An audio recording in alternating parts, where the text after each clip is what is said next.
All right, chat. Very good afternoon, good evening. Welcome to the stream. Hope we're all doing well today. Welcome indeed.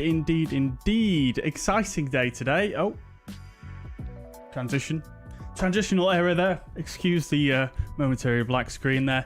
But welcome, guys. I hope we are doing good.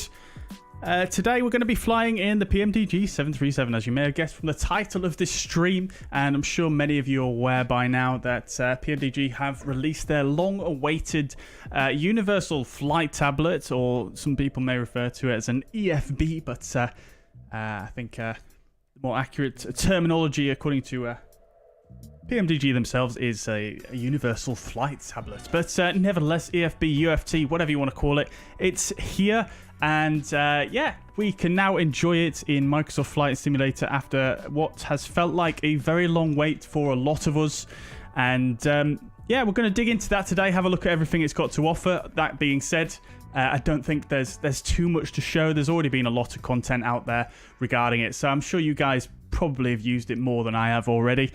So probably not too much to share with you guys regarding that. But it is here. It's exciting, and yeah, very pleased that we've finally got some way to at least do our departure calculations and landing performance calculations as well, which is the main thing I use these kind of EFBs, flight tablets, for in the simulators.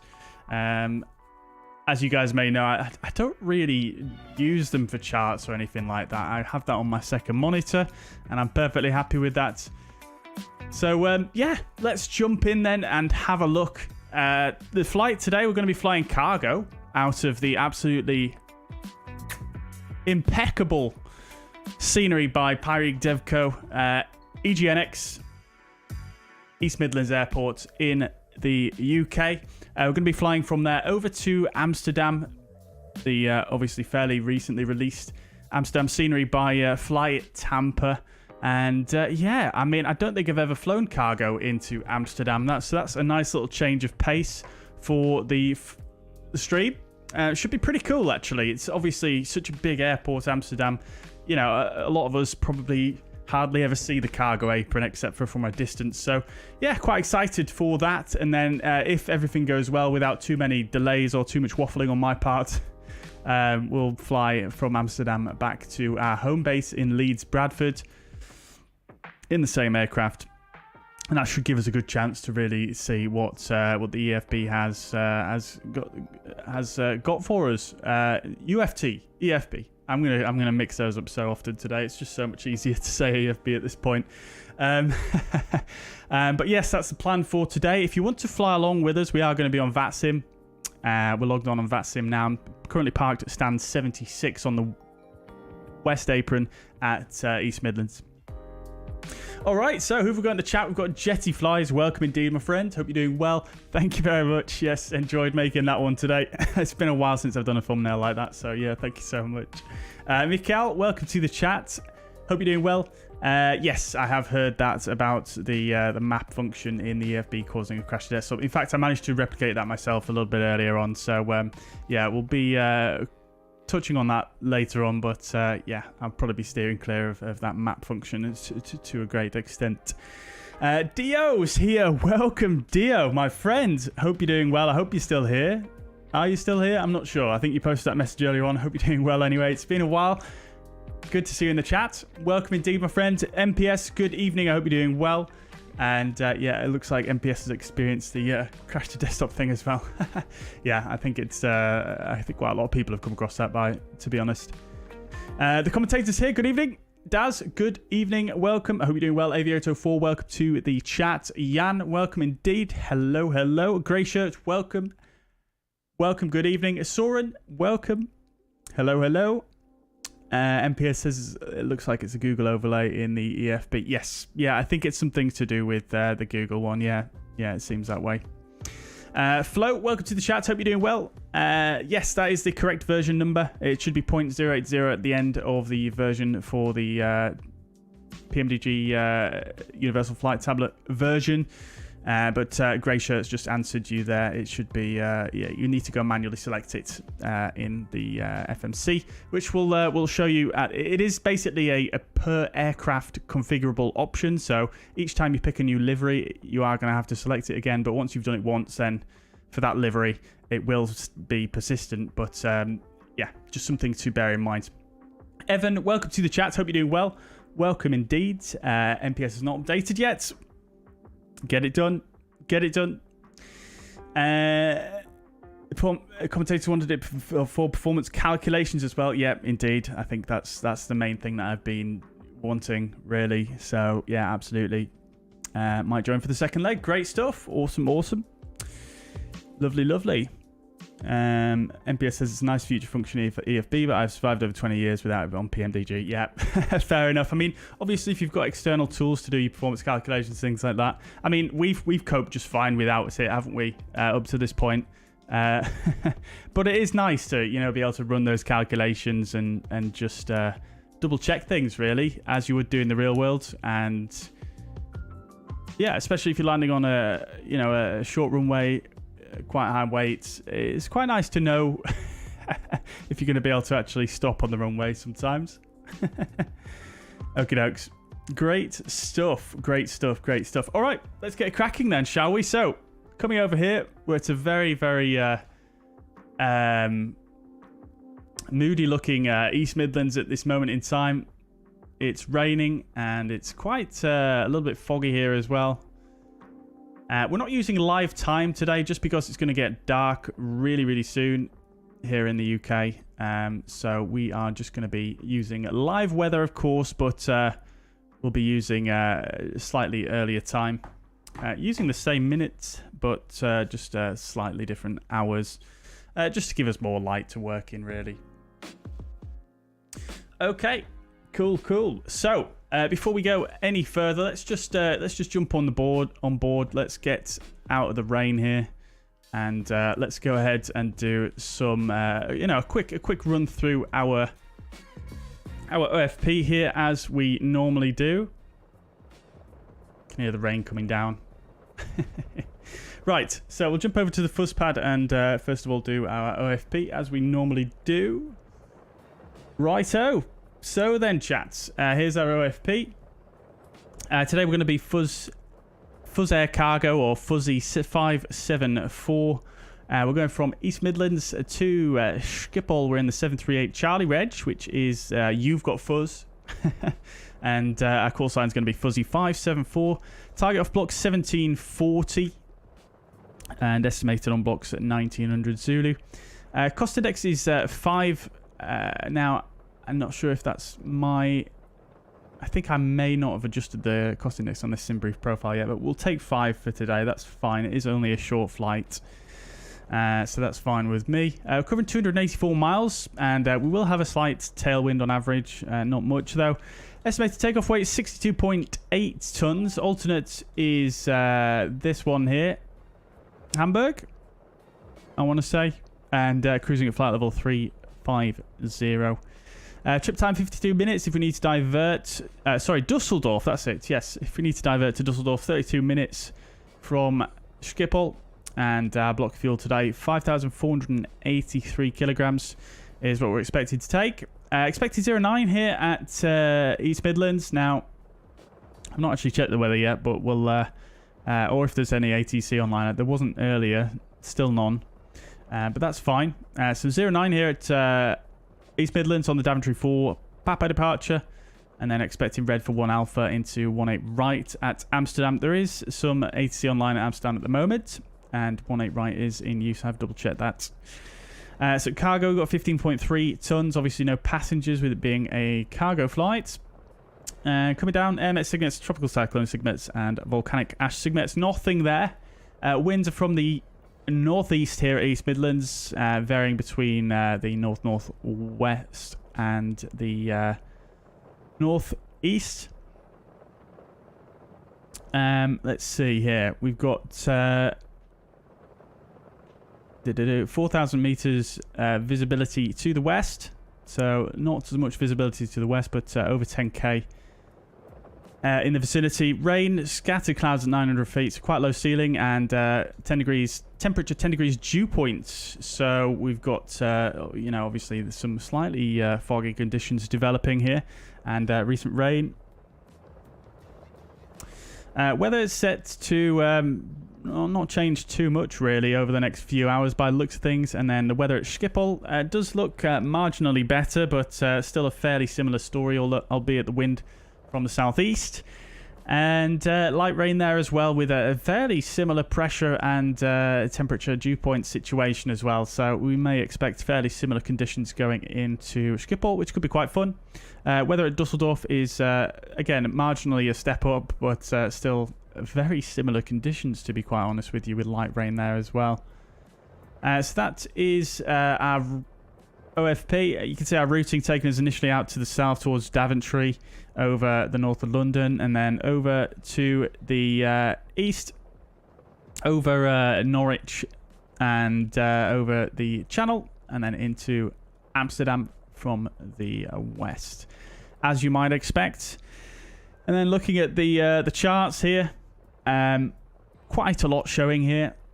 So this is the significant weather chart between flight level 100 and flight level 450, valid at 1800 Zulu. So it is a forecast for in about an hour until midnight. So we do have some areas over East Midlands here of moderate icing, moderate turbulence, up to flight level 140, below flight level 100. And then coming over basically our whole route here, you can see there's a clear air turbulence area somewhere sort of roughly to that shape there. It might be bigger than that, but it's the left and right bounds is what concerns us there. And that's occasional. Sorry, we've got moderate turbulence there between flight level 130 and flight level 430, with occasional severe turbulence. So something to be mindful of. Obviously, no passengers on the flight today, but we may want to keep the, keep our own seatbelts on here in the flight deck. And then the other significant weather chart, which is a bit higher up again, you've got the similar sort of clear air turbulence section showing over there. And then the en route winds at flight level 390, you can see there we've got more or less a crosswind situation for most of the flights, but a little bit of a tailwind component there for some sections, hence that average tailwind component. Right, so that is that for the OFP brief. Let's jump into the aircraft then. Let's get set up. We'll get things loaded in, and we will also have a look at that EFB that everybody has been waiting for. Lovely stuff. Okay, cool. So let's jump back over yonder. Lovely stuff. So here we are, we're on board, and yeah, just taking a look at the rain under the shelter of our fuselage. Oh no, we're not actually in there here. Right, well, let's jump into the flight deck anyways. We've already had the captain on board, our pilot monitoring for today. He's already been on and done a little bit of the setup, as he kindly normally does. I'm just going to tune Unicom here as well real quick, just so I've got that tuned, because we are on VATSIM. So that's tuned. Right, so let's just do a quick bit of finalize setup here, and just make sure the captain's not missed anything, which it looks like he has. He's missed the yaw damper there. He's also missed the emergency exit lights as well. Everything else looks pretty good. Window heating missed as well. Come on, Cap. Come on. We'll leave the hydraulics off for now, and then everything else can stay as it is. Our cruising altitude 350, and current altitude here at East Midlands is 467 feet. Sorry, 306 feet. Not sure where I'm getting 467 from. Good. So that'll do us. We've got the lights, position lights on. That's fine, and we'll just set up our EFIS as we like it. So we'll get the traffic display on and the terrain. That's good on my side. We'll get terrain here. We'll get the VSD up on this side, and of course traffic. on that side. We'll make sure the QNH is set by the magic of Flight Sim. And we'll, of course, come down. We'll get the auto brake to RTO, which, interestingly, is not working.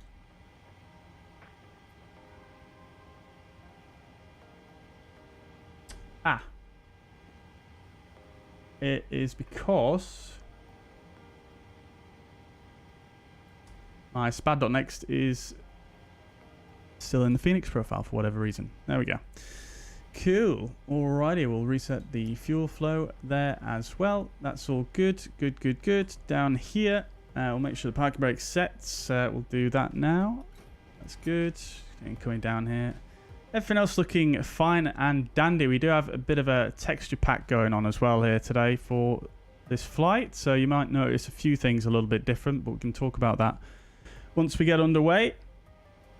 Right, Nathan, welcome to the chat. Hope you're doing well. Happy birthday to you, my friend. Let's get some happy birthdays in the chat for Nathan. Right. Cool then, chat. So, EFB.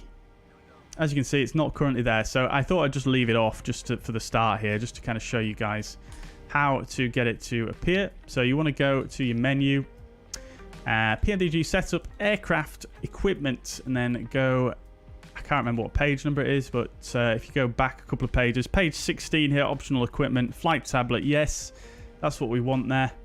Boom. There she is. Fantastic stuff. Lovely, lovely, lovely.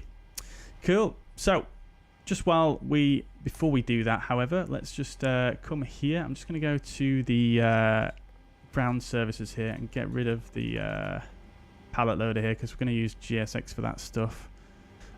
Good. So, we'll bring up GSX while we're talking about it. We'll request a refueling. And we will request boarding as well. Crew's already on board.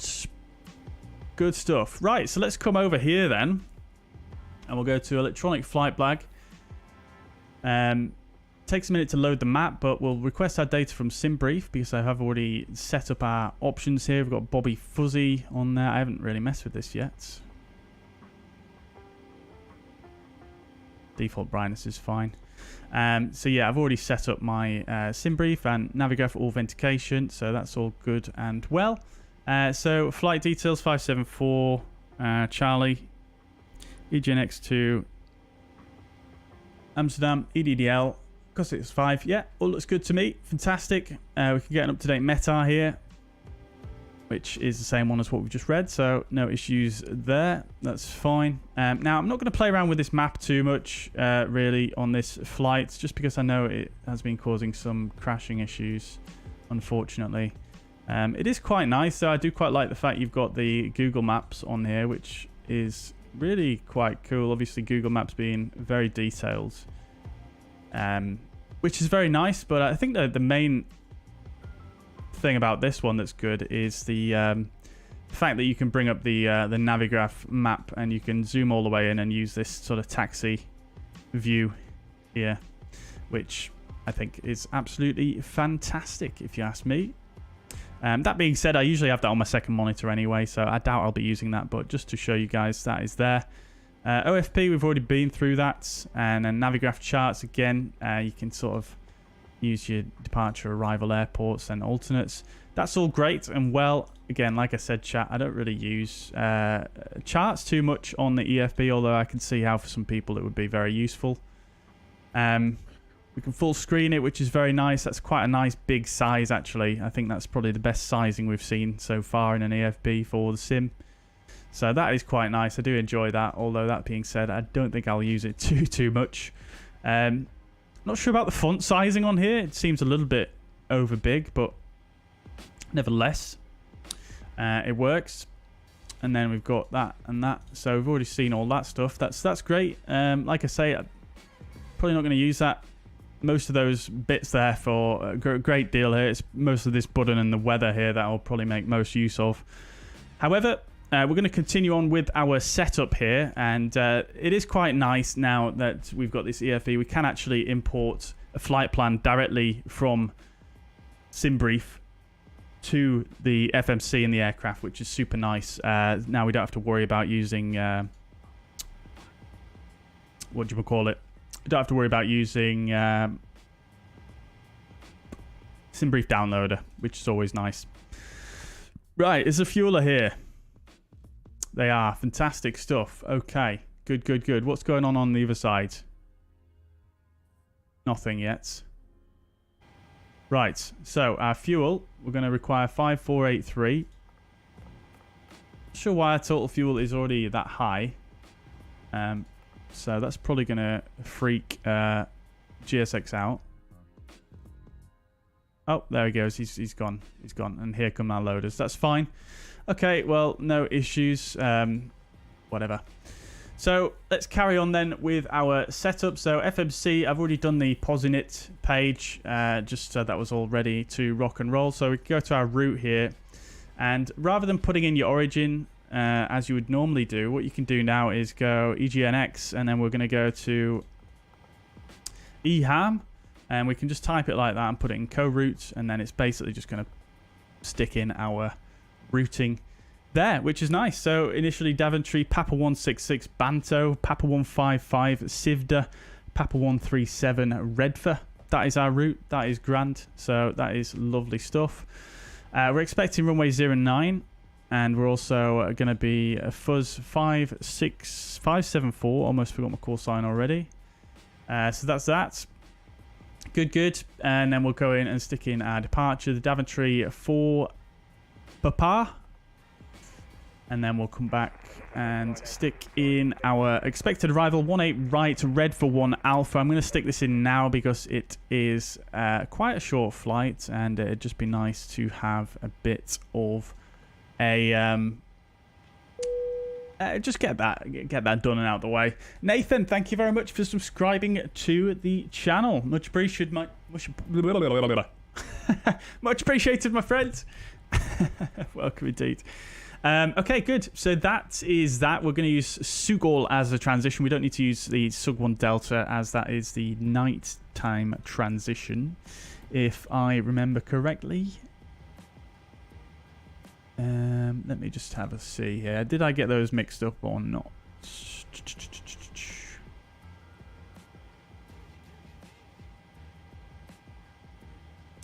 Now, Sug1 Delta is the nighttime transition, which is not applicable currently, so we'll use Sugol. Now, if there is ATC, we'll probably get vectors, but we'll leave that in there. Anyways, so that's good. We'll come back to our route page, and...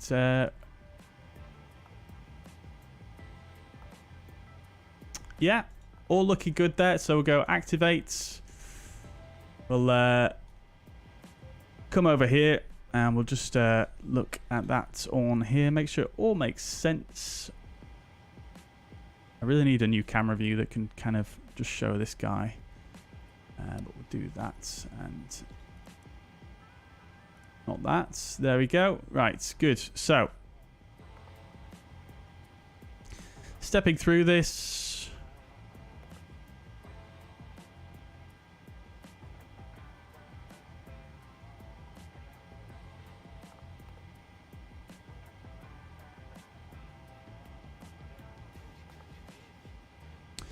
All looking good. Yep. All absolutely fine. Lovely stuff. Cool. And then the restrictions as well. All correct. So that is lovely stuff. We'll execute that. And then whilst we are on with this, we'll set our stop altitude for this departure, which is flight level 90. 095 is going to be the initial heading.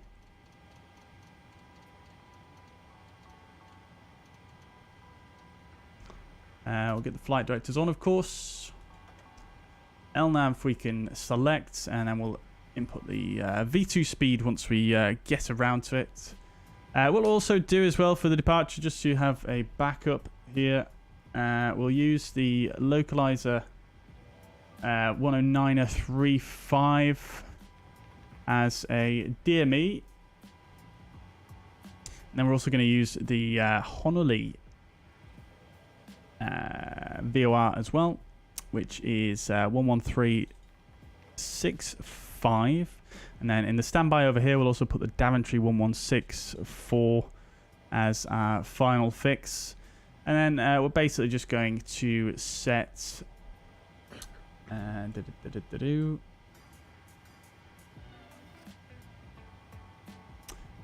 basically just going to set our inbound course to Honolulu of 039. So that's set. Good. Okay. Cool, cool, cool. In fact, yeah, that's fine with me. Now it's going to be 158. Roy, my friend, thank you so much for the €6 super chat. Much appreciated, Roy. Thank you, thank you. Not a paid subscriber anymore. Still love your stream. Good luck. Lovely stuff. Thank you so much, my friend. I appreciate your support. And yeah, it's all good. I appreciate you being here. And thank you so much for your continued support, my friends. Thank you. Then we'll set 158 as well. Inbound to Daventry, which we'll switch over on that radio when we get to it. Good. That'll do for us. We'll check the inbound restrictions when we are in the air. But for now, we'll press on. So we'll go to init ref here and perf init. Now, I'm not sure how this perf init request works now, whether it pulls it from your sim brief or what. I'm not sure exactly how that works. Let's see. Hang on a minute. Oh, we're actually loading up out here. We are. Okay, good. It's all happening. We've got our... What have we got? What have we got today? Oh, we can't see in these ULDs. There's no no glass on them or plastic or whatever, like they sometimes are. I think that's the last one. It is. Right. Well, fine. Fine. Okay, so just before we go any further, let's go to the payload page, and I'm going to just stick in our payloads. 62.8. Did I type that in wrong, or is it... oh, okay, 62... Sorry, I'm looking at the takeoff weight. I am blind. 57.6, sorry.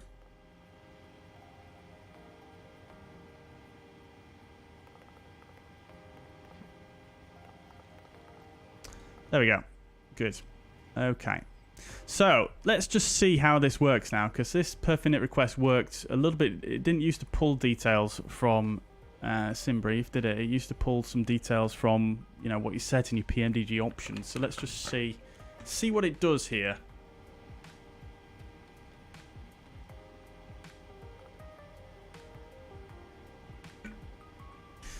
Okay, so that's not correct. So I guess it still does the same thing.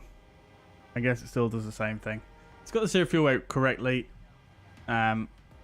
which I imagine it just pulled from the aircraft current weight, but everything else is incorrect. So yeah, I guess that doesn't pull from SimBrief, unfortunately. Okay, so we're going to be a cost index of 5. The reserve fuel is going to be 2.4. The zero fuel weight, we've already loaded the aircraft, so we can use a nice little shortcut. 5.5 on the fuel, which is correct. Cruising flight level is going to be 350, and the wind is going to be 19849. 19849, and the temperature -52, with a transition altitude here at East Midlands of 6,000. Okie dokies. Right, my phone is just ringing. One moment, chat.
Right, chat.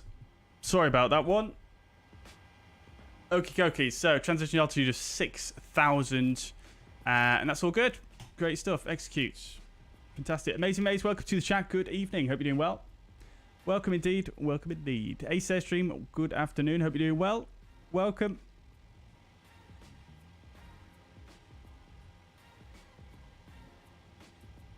Yeah, the units you do need to go. I needed to change it from pounds to kilograms on the EFB, yeah. Indeed, indeed. Perfinite winds and descent winds will now come from SimBrief. Oh, okay. I just tried the Perfinite there and it didn't seem to work for me.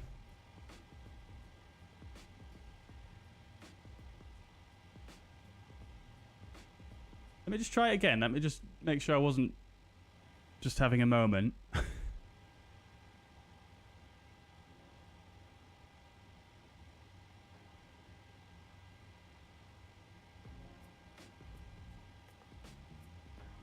Yeah, so we've got cost is 26, which is not what's on SimBrief. Reserve fuel on SimBrief is 2.4. Zero fuel weight is correct, however, but like I say, that could be pulling it from the aircraft.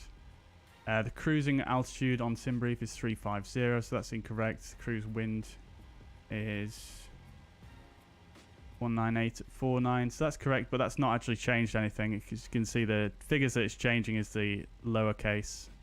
Yeah, so it doesn't seem to pull it from SimBrief as far as I can see, unfortunately. Let's erase that anyway and go back to what we had. So that's good. Fine. Now, N1 limits. Now we can actually do this properly. So we'll come to the EFB then. We'll go back to home and performance tool, take off. And now we'll import from OFP.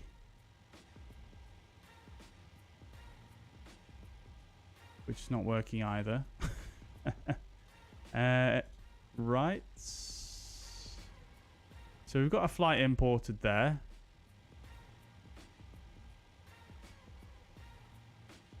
Interesting. This did work fine earlier when I was doing my testing. Of course, when I do a stream, it doesn't work. Interesting. All right, well, let's just stick some of the details in then. Oh, hang on a minute. What is going on here? It's supposed to give you a drop down here, isn't it? And you're supposed to be able to select the airport. Oh, nothing's working at all.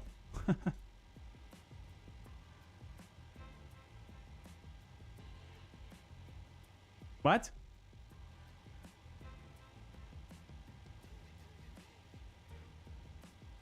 That's working. It's just this one that's not.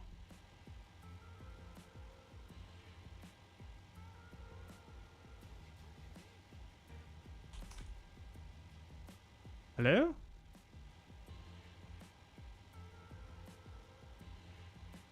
Okay. That is a bit strange.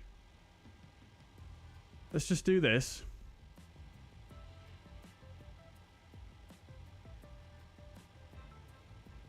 Now we'll come back here. Oh, there we go. Now it seems to have done it properly. It's auto-populated some stuff. This import from OFP, for some reason it won't insert the runway, etc. But I guess as long as this stuff is in, you're golden. So you can select your runway, and then it'll fill in the details for you, which is lovely. Let's just double check the current meta. I mean, it does look like it's dried up outside now, which is nice. But we'll also just do one of these guys. So we've got recent rain. So I mean, it's probably let's just put standing water. I think that will probably be okay. Takeoff flaps optimum, rating optimum, that's fine. Anti-ice is going to be off. I think it was, what was it, 11 degrees?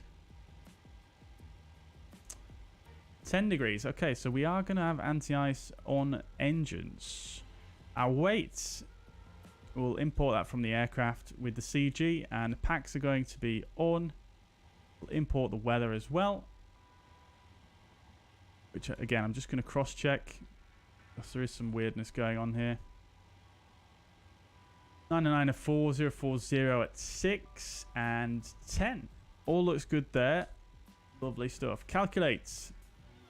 Right, so we've got an acceleration height of 1,500 feet. I'm not sure where it gets that information from because obviously that's going to vary depending on the departure procedures. I'm not sure if it is able to pull that information from somewhere, but I'll take it. Flaps 5, N1 of 97.38, rating takeoff. So we're not actually going to use a D-rated. Is that correct?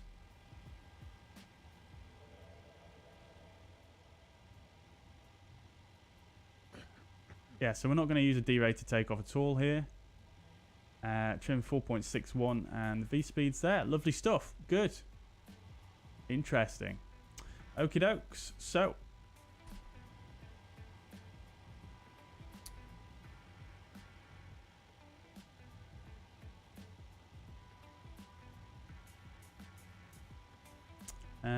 Right. Take off, climb. This says the N1 is going to be 98.6, which is slightly different.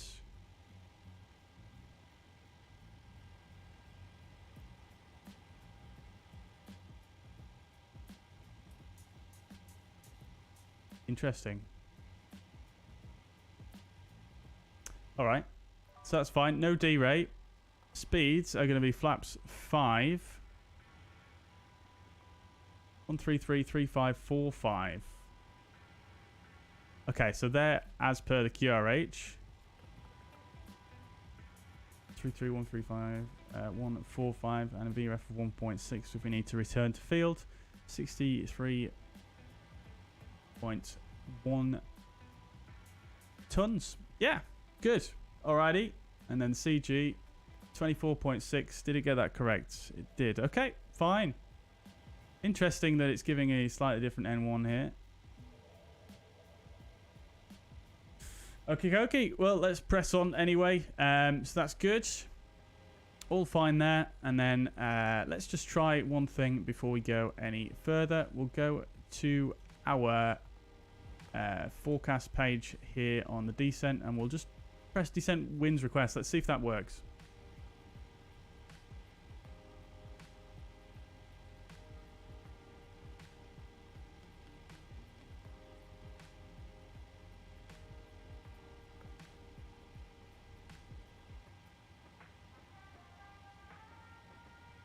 So 250 should be...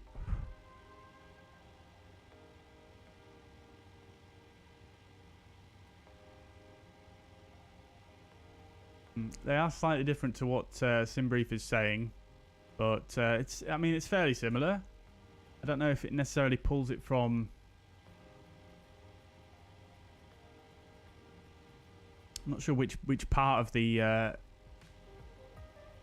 SimBrief it pulls it from, because the descent winds on SimBrief are slightly different. I mean, they're fairly similar, but slightly different.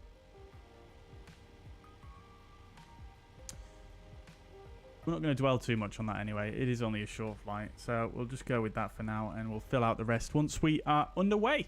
Right, good. So we are pretty much ready to go. V2145. So let's set that here.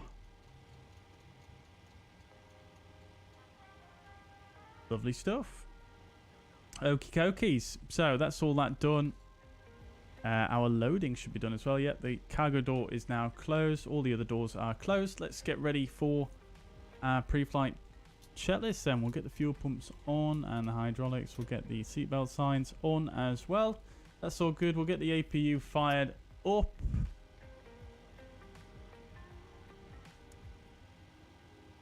Good. Okay, so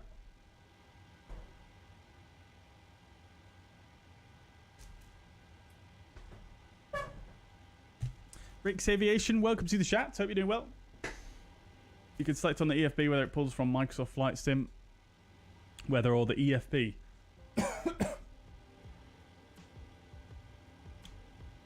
You mean the Microsoft Flight Sim weather or the real world meta? Is that what you mean?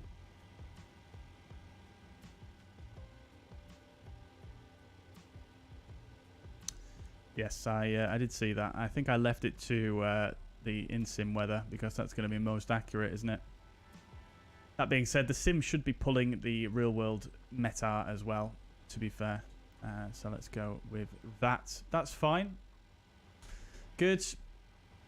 Okay then, so pre-flight checklist, oxygen tested 100%, nav transfer and display switches normal and auto. Window heat is on, the pressurization mode selector is in automatic.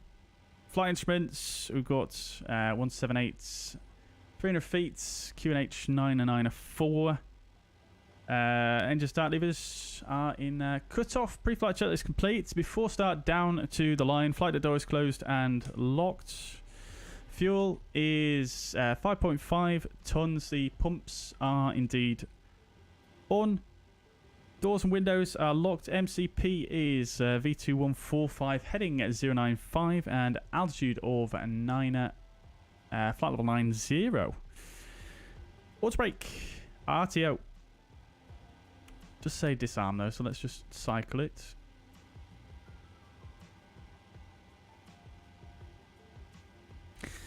Auto brake is RTO, CD pre-flight is completed, parking brake is set, rudder and aileron trim 3 and 0. Taxi and takeoff briefing we'll do now then. So, let's jump over to the fuzz pad. APU should be started up now. Looking good there, fantastic. Great stuff, okay. Get the APU gens on the bus, and just while we do the briefing, we'll get the ground crew to release the ground power. And yeah, let's jump over to the fuzz pad once again, and we'll do the taxi and takeoff briefing. Right, so we're currently here on the ground at East Midlands, airport elevation 306 feet. Hang on a minute, we are on Newsky. Let me make sure I start the flight. Good. So 306 feet is the airport elevation. This is the 10-9. Looking at the taxi here, just double check if there's any ATC online. There is not. I think we're the only departure here as well. So we're going to push back facing to the west here. Let me just get the correct chart that's a bit clearer. So we're currently on the east apron, so we're going to push back facing to the west on Delta. Then we're going to go uniform and then Alpha. Following Alpha all the way down the airport to Golf for the 09 departure. We haven't done our dispatch landing performance yet, actually, have we? So we'll do that in a second. It just reminded me. But there we go. So got down to Golf for 09 departure. Then we're going to go Daventry 4 Papa. This is 10-3 Bravo chart. Transition is 6,000. When instructed to contact London Control. Now, they're not online, so we are going to just ignore that. As you can see, nothing at the moment. So, looking at the departure, Daventry 4 Papa, runway 09. Initially, straight ahead, runway track 095 to 2 miles from the locked DME India Echo Mike Whiskey 109.35, which we have tuned. Then a right turn 133 track. To 5 miles, then we're going to take another right turn towards intercepting the 039 radial from the Honolulu VOR. At 30 miles from the Honolulu VOR, we want to be between altitude 3,000 and flight level 90. Then just following that radial out to 25 miles, we want to be between altitude 6,000 and flight level 90, and then out to 19.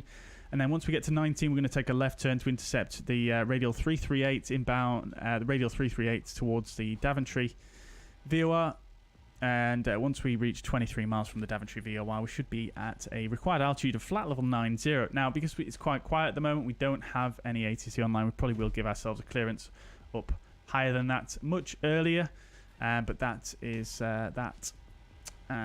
Obviously, this note does not apply for us in this instance. So, stop altitude is flight level 90, and that is, excuse me, that is the briefing. In terms of potential threats for the departure, not really any. I think probably just a slightly slippy runway is probably going to be our biggest threat for today. Low traffic and very quiet here at the airport. So no traffic issues. The aircraft is in good condition, and yeah, we should be good to go. Good. Right. So, go back over here. That is the before start checklist down to the line complete. So that's all good and well. yeah, I think we are good to go now. So, before start, checklist below the line. Seatbelt signs are on. Anti-collision light will get on now. And parking brake will release once the ground crew instruct us to do so. Oh, the sun is coming out here in East Midlands. You love to see it. What is that tug driver doing? Absolute madness. Right, so let's prepare for pushback and departure. Going to get the music turned down.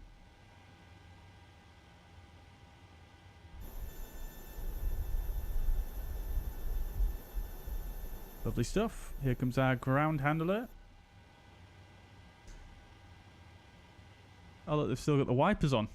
Must be a little bit of rain coming down. I can't hear the sound from the GSX today for some reason, chat. I'm not sure why.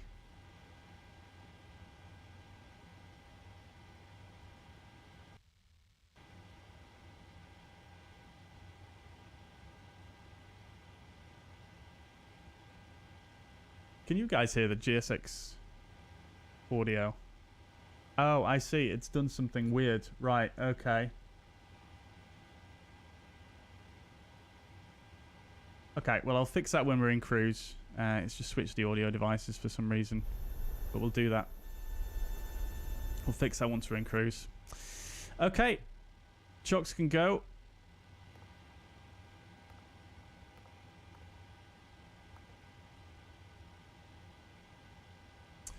Good.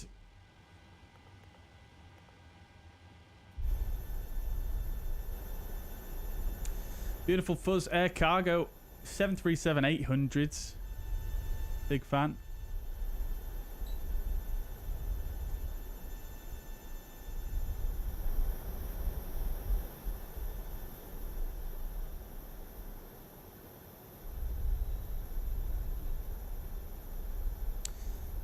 I don't know when he's gonna. I don't know how we're gonna know when to release the parking brake. Oh, here we go. Right, so we are gonna go facing to the west on Delta. I think you guys might actually be able to hear the GSX sounds. It's just me that can't.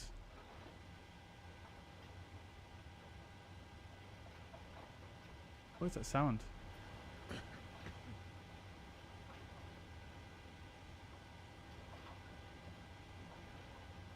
I can hear a sound I've never heard before. That's so odd. Right, are we lifted? I think we're good to go, chat. Difficult to tell. Right, let's release the parking brake then, see what happens. Okie dokies. Get the APU bleed on. Yeah, off we go. Great stuff. So we'll go for a start on number 2. Mission to ground.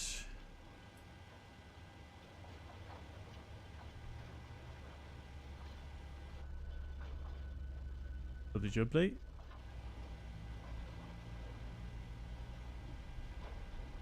Start fuel flow.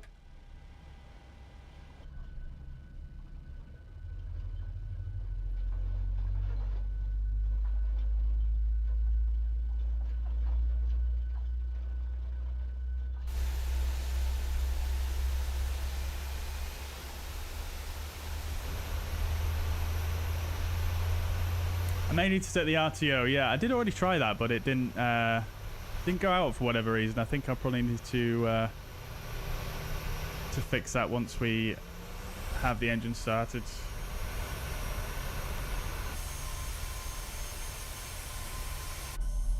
That sounds like a rather high engine speed. Hang on.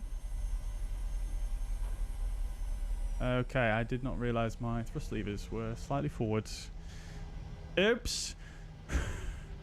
Poor engines. Right. Okay, that's a good engine start anyway. We'll go for a start on the left engine.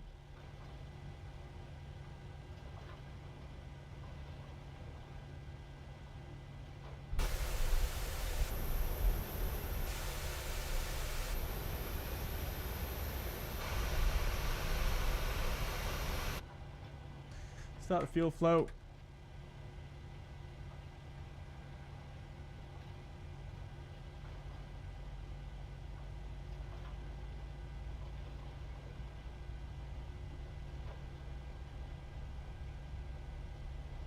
Lovely stuff.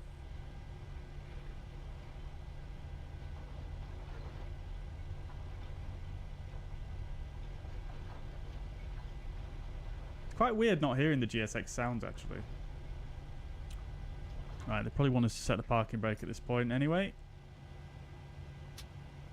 There's the starter cutout. There's the engine stabilizing. Lovely stuff. Right, so get both gens on the bus. Everything's looking good there. We'll get some air conditioning going on. Isolation valve can close. APU bleed off. Start switches to continuous. APU can come off completely. Lovely stuff. Coming further down. Everything looks good here. I'm going to flick that on because I'll forget otherwise. Lovely stuff. Let's just cycle the auto brake one more time.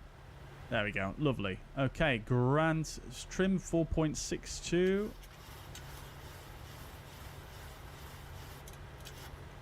So we've got a slow trim today. I'm not sure why. Okay. Good. Well, looks good. We'll get the transponder to alt off. Grand old time. All right. Before engine. Sorry. Dual engine before taxi checklist.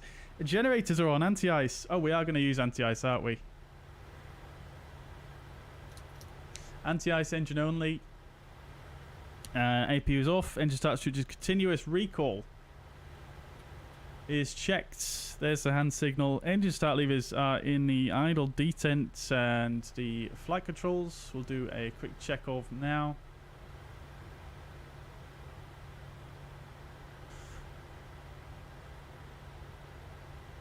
All looking good there. And the ground equipment is clear. For taxi checklist complete. Let's do this thing, chat. East Midlands traffic, fuzzy 574 taxiing to runway 09 via Alpha, East Midlands. Good. Let's go, chat. Set our flaps to 5 as well.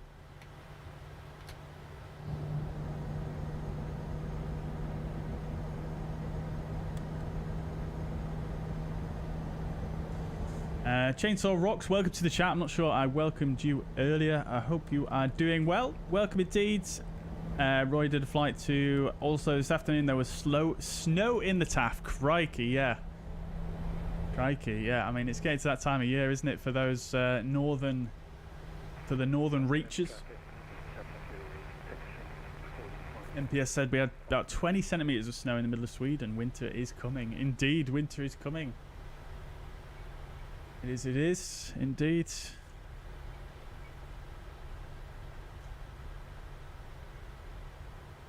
They're going too quick there.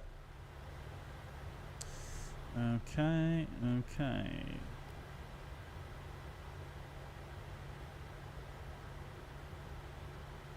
Amazing Maze says the N1 can differ because when the air conditioning system is pressurized, it can differ up to 0.8. Ah, okay. So is that like a live figure then? So we should really have a more up-to-date figure now, I guess. So it said 97.38, and we currently have 97.7. Okay, yeah, so it has dropped down. Okay, that's good to know. Good to know. As long as I suppose what we're reading on the in the FMC is higher than what is on the calculation, I suppose we are pretty good then, I guess. Love to see it. Very nice. Thank you very much for that piece of information, Amazing Maze. I think I did read that somewhere a long time back, but it's clearly evaporated from my mind. Roy says PMDG is by far the best plane to fly in VR. The EFB is so good to handle. Good. Yeah, glad to hear it, my friend. Glad to hear it. Lovely stuff. Alrighty, let's get on our way then from East Midlands. Absolutely stunning airport scenery this. Got a generic looking aircraft over there. What's my model matching doing? Hang on, let's see what it's supposed to be.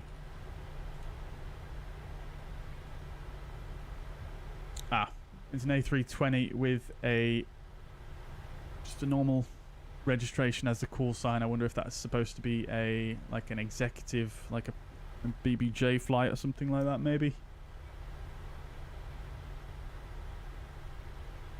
Oh, the details.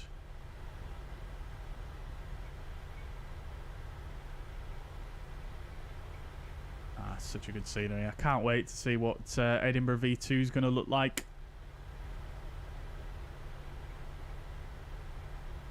Right, we did forget to do our landing dispatch. Let's just quickly chuck this in.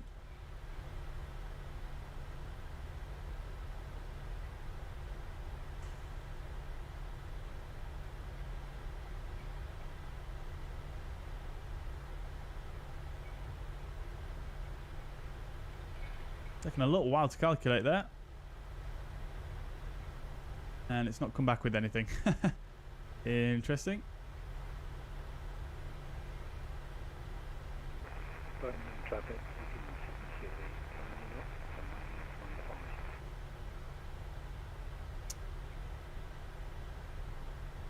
Interesting. Try that one more time.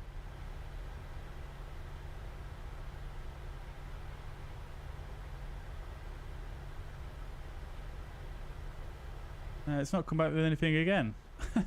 What is going wrong for me today, chat? Dear oh dear. Oh, look at that. That doesn't even have the data imported, so it's a completely separate instance. That is quite cool, actually, I will say.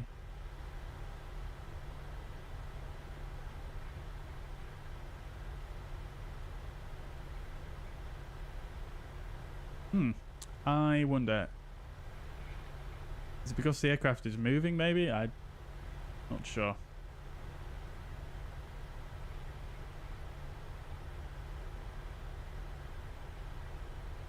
Jetty's just landed in Schiphol. Join on second leg. Very nice. Good. Look forward to having you. Elite Freemason Clips, welcome to the chat. Your local is East Midlands. Very nice. I visit the air park here quite often. Lovely stuff. Yeah, I think that is actually modelled in this scenery as well, isn't it? Super cool. Yeah, I've never been to East Midlands Airport myself. It does look like quite a cool airport to spot from as well. There's that. I think there's a spot just underneath the approach, isn't there? On next to a main road or something like that.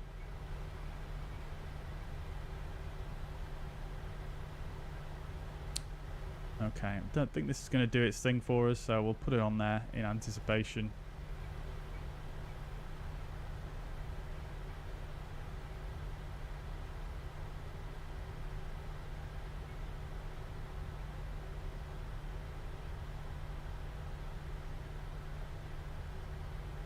Fill out the rest once we get underway.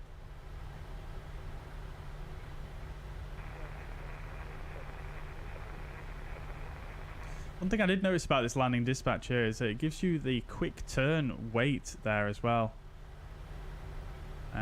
Which is, I mean, it's great to have all the information like that, but obviously PMDG don't supply the FCOM with the AFM or the FCOM with the aircraft anymore. Oh, chat! I've missed my turn. Right, let's see if we can get round without going on the grass here.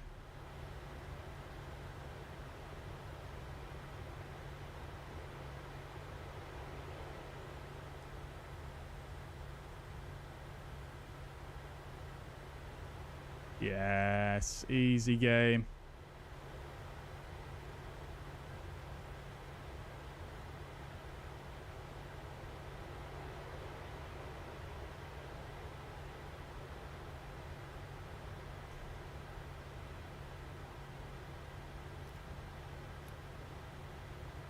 Cool. Right, let's just check, see if there's any inbound traffic. There is not. Lovely stuff. So we'll go ahead and line up straight away. So before takeoff checklist, flaps 5, green light, trim is set to 4.61 units.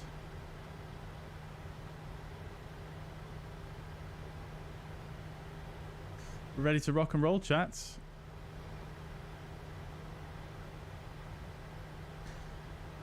East Midlands traffic, Fuzzy 574, lining up runway 09 for an immediate departure, East Midlands.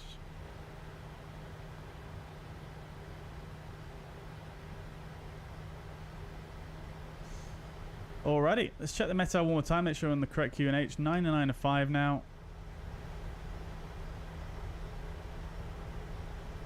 Get the transponder to TARA.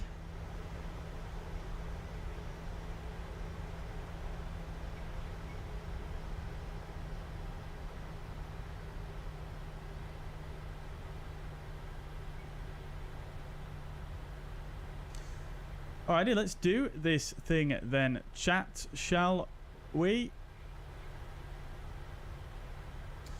Let's spool them up.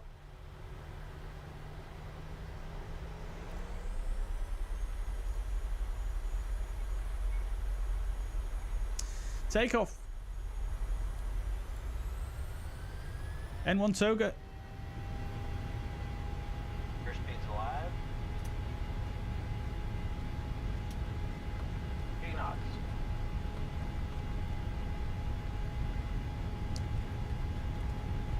Accelerating very quickly. You love to see it. V1 rotate. Rotate. Oh, that might have been a bit quick there on the rotation. LNAV.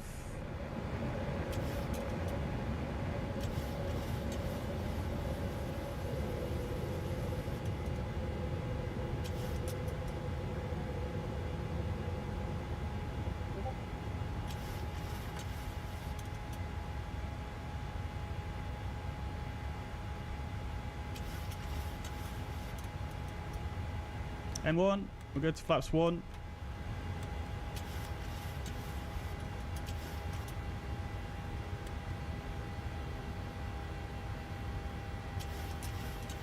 We'll bug up.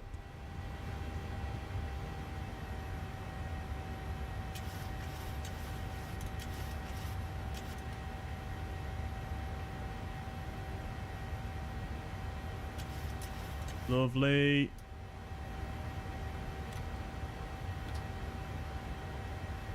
Flaps to up. And VNAV speeds.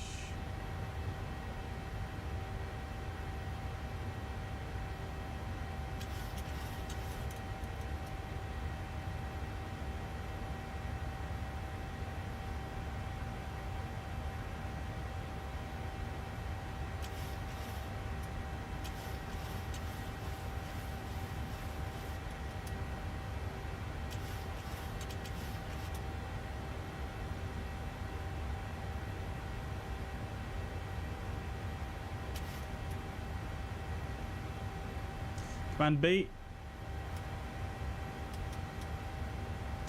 Alrighty. We are pressurizing. Lovely. So after takeoff, engine bleeds are on, packs auto, landing gear up and off, flaps are up, no lights. After takeoff, checklist complete. Off we go then, chats. Off we go.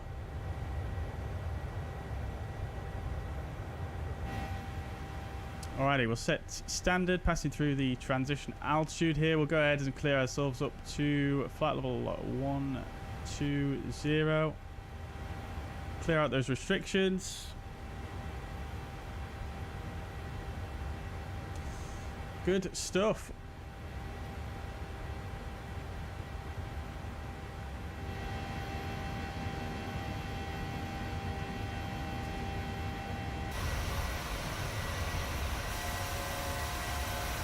Lovely jubbly.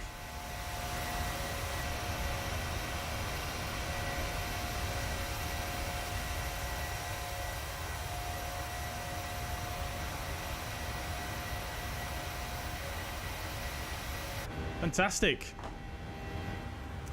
Okie dokies, flight level 100. We'll get the landing lights off, and that is it.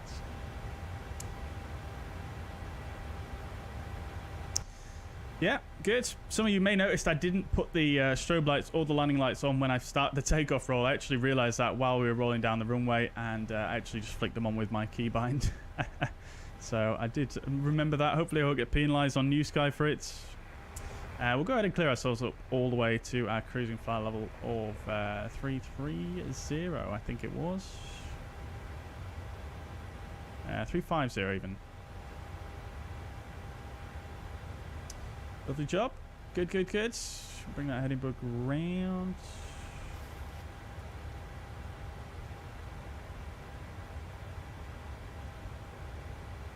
And we can go ahead and swap the VOR here for our turn in here.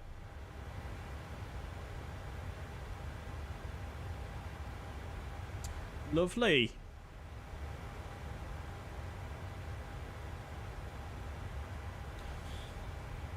Good stuff, chats. That was quite nice. Quite a nice departure, I think. Not too shabby.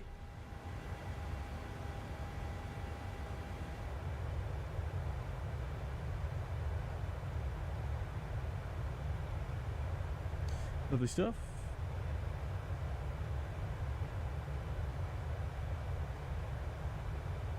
Let's see. Roy says today I decided to try it. Today I decided to trade in the AMD 7800X3D for a 7950X3D. I'm very excited. Oof, mate.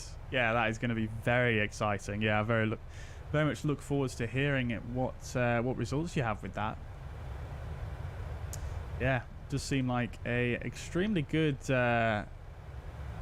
CPU for this sim, most certainly.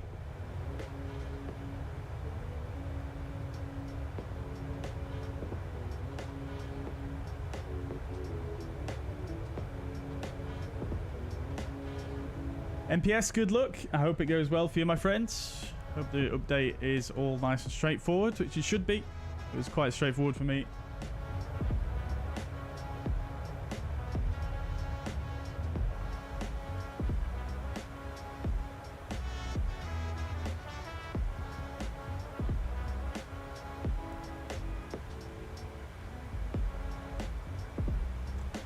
Jetty says, I bought the Premium Deluxe for Microsoft Flight Simulator. However, I did not download the edition in Content Manager, so I played 1 year and did not realize I had not downloaded it.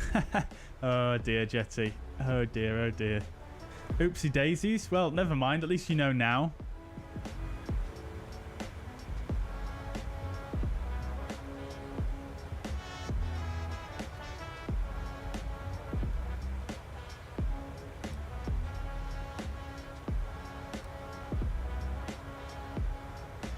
Yeah, at least you know now, my friends. I would have noticed straight away if I didn't have the 787. Ivar, welcome to the chat. Hope you're doing well. I don't know if I missed your message earlier on, but welcome to the chat.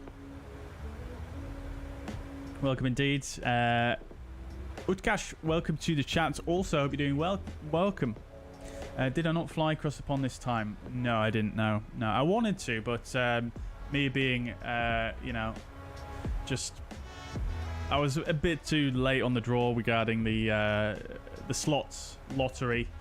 I did get offered, you know, the chance to pick a slot, but I wasn't on time for going online and booking my slot. So I just, you know, I just had the bottom of the barrel sort of slots to pick from, which that's kind of what I've ended up with. Unfortunately, the last couple of times I've done across the ponds, and I just wasn't keen on doing that again. So yeah, unfortunately I didn't do it this time, but next time, I say this every time, next time I'll be on the ball.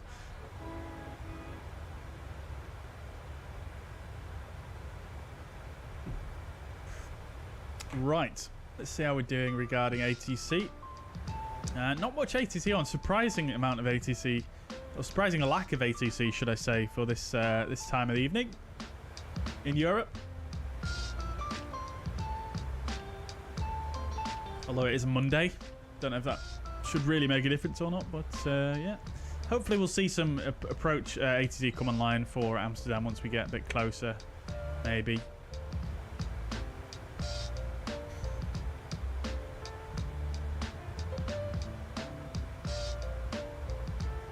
Jesse says there's nowhere to plane spot in northern Denmark. The road just before the runway, it does not allow parking. You will have to go into the terminal to do plane spotting. Yeah, that's unfortunate. That's unfortunate. Is there not somewhere you could park and then maybe walk around on the road, maybe? Or maybe you just go like a little bit further out and use a you know, a bigger zoom lens potentially, something like that, if you're trying to take photos.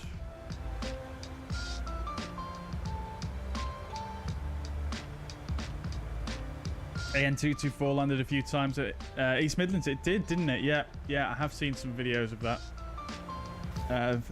Freemason, indeed. Yeah, I would have loved to have seen that with my own eyes, but alas. So I do have the Rex Accuseason Advanced installed. I can't tell if we're seeing, you know, the autumn coming in yet or not, because they do have like, you know, they do have like these ground masks that they use now to make the ground look a bit more autumnal, I guess. Can't really tell the difference at this moment in time. There are a few autumnal trees if you look very closely, but not many. And you can't really see them from this altitude anyway, but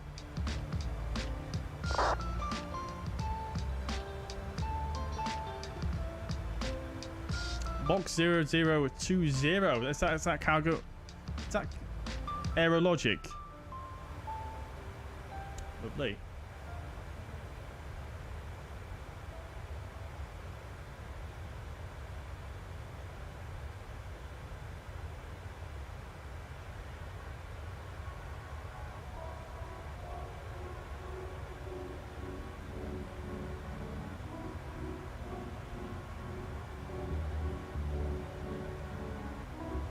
Sagatek, welcome to the chat. Hope you're doing well. What do you think could be added for the EFB? What functionality? Yeah, I'm glad you asked that actually, because there are some things that personally I would like to see in the EFB. So personally, what I would absolutely love to see is basically all of the options that you've got here, all of the PMDG setup, everything, all of this stuff in the EFB. And then all of the FS actions as well, you know, fuel payload, doors, ground services, all that stuff in the EFB as well. That'd be super nice to see. That'd be really cool. Apart from that, I'm not really too fussy. I think, you know, I'd be quite happy if it was that plus what we've got. That'd be pretty cool. It would be nice to see the full sort of what's it called, the full Boeing virtual performance tool in here as well, because it does give you more information than what's in here. Like for example, you've got, I was talking earlier about your quick turn weight. The Boeing, is it called OPT or VPT? I can't remember. One of those, the Boeing software basically. It will also show you a quick turn time and, you know, various other factors like engine out SIDs and stuff like that. That stuff I would love to see as well, though I understand that's probably quite difficult to implement, given the fact that some of that stuff will vary depending on your company. So I'd love to see that, as well as the stuff that's down here in the FMC. Oops, I forgot to hide that away. It might be quite cool to see some of the options that you've got, like in the fly-by-wire as well. Like, for example, lighting presets for all the different lighting knobs. That'd be quite cool to see, although I'm not sure if I personally would use that too much. And then, I don't know. I mean, it'd be quite cool to see some sort of pushback tool, like we've got in the upcoming A330 by Aerosoft, and the fly-by-wire's got like a pushback tool in there as well. That'd be quite cool. But other than that, I think I'd be fairly, you know, I'm quite a simple guy really. I mean, I'd just be happy with, you know, some of the sim controls, if you like, in there, as well as, you know, what they would have on their, you know, on a real sort of flight tablet in the real world, like the performance tools and things like that. So yeah, I think I'd be fairly good with that.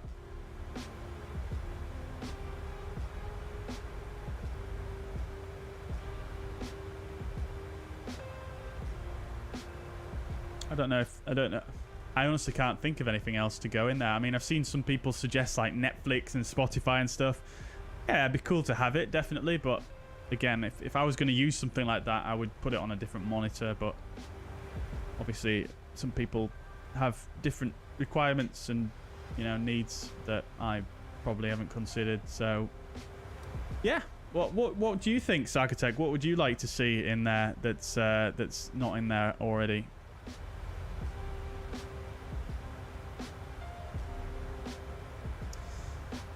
Beyond ATC will come in handy for this kind of lack of VATSIM ATC. Yeah, I think it will do. Yeah.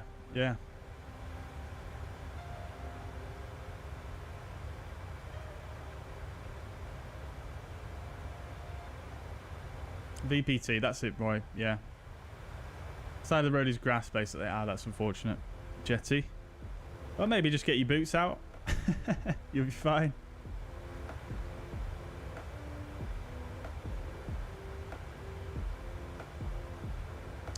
Yeah. Yeah, I mean, maybe, is there another airport that you can go to, maybe? That's good for spotting. That is unfortunate, though. There's a big update coming soon for the virtual performance team. Oh, very nice. Very, very nice. Psychotech says, don't know if we can have the PMDG EFB on a real tablet like Fenix does. Yes. Yeah, that'd be cool to see as well. I mean, again, it's probably not something I would personally use. But, yeah, it would be cool. Definitely. Radio check. Thanks. Right, guys, just before I get too carried away with the waffling here, I can see my top of descent is not particularly far away, just under 40 miles. So I'm actually going to just make sure we've got everything set up for the arrival. Again, no ATC on currently, but yeah, we'll just do everything as planned in the as we briefed earlier on. So let's have a look-see. I'm just going to double check before I do anything else that 18 Right is actually in use at Amsterdam for arrivals.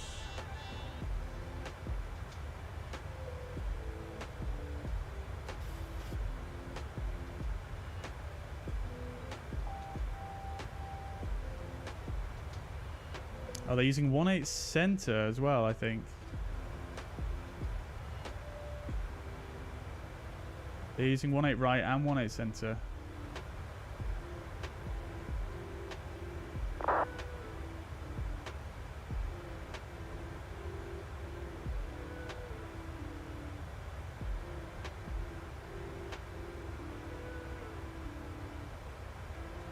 Alrighty. Maybe we go for 18 Center then. It's going to give us a little bit of a shorter taxi in.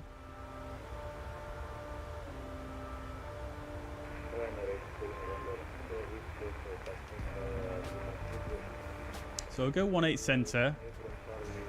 We can probably still use the same arrival. Red for 1 Alpha with the Sugol transition. That's fine. Good. We'll come in here. We'll go 250 there. Okay. Good. So let's just check. Got everything in there properly.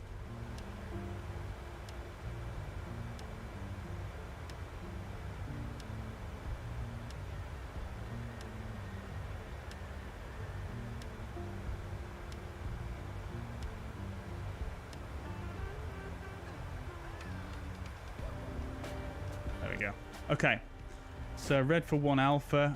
We've got a restriction at red for 23, flight level 230 below. 250 knots, Sugol between flight level 070 and flight level 100. That's correct. That's all good. And then above flight level 70 at the Schiphol VOR, and then flying rounds to... Hang on.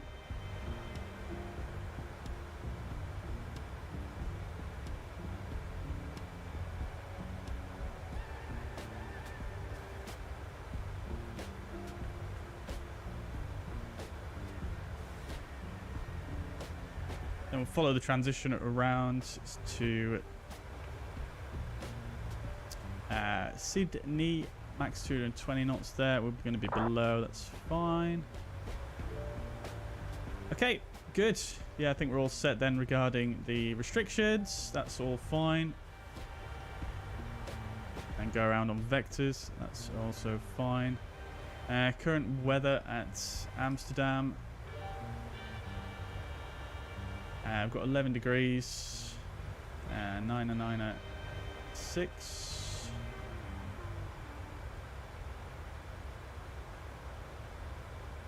I'm going to have anti-ice on, that's fine.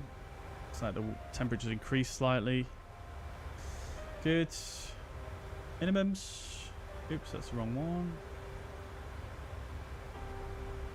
996. And the minimums is going to be 188. Just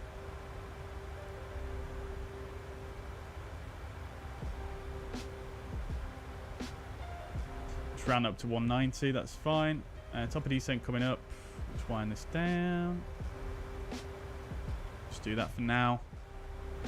So that's all set. Good. And then coming and doing our VREF. Let's do our landing calculation here.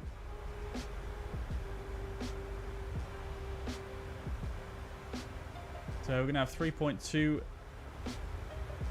tons on board. And our zero fuel weight was 57.6 plus 3.2, so 60.8. Right, good.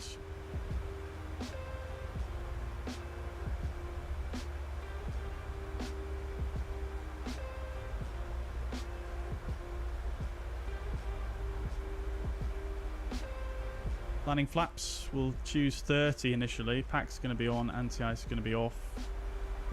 Auto brakes, we'll do auto brakes 3 versus all operational, no non-normals, and VREF plus 5. Import the weather, that seems sensible, and we'll calculate. Good, plenty of margin there. To be honest with you, we are probably going to roll out all the way to the end of the runway, just to, again, give ourselves a shorter taxi. So let's try auto brakes 1.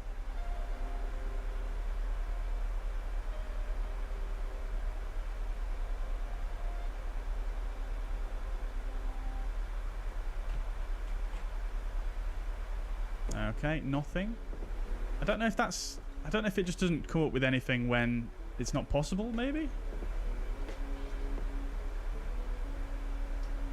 Surely it should have a message at least saying, you know, something's not possible.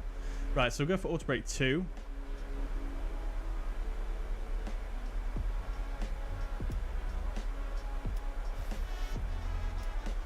Auto brake 2.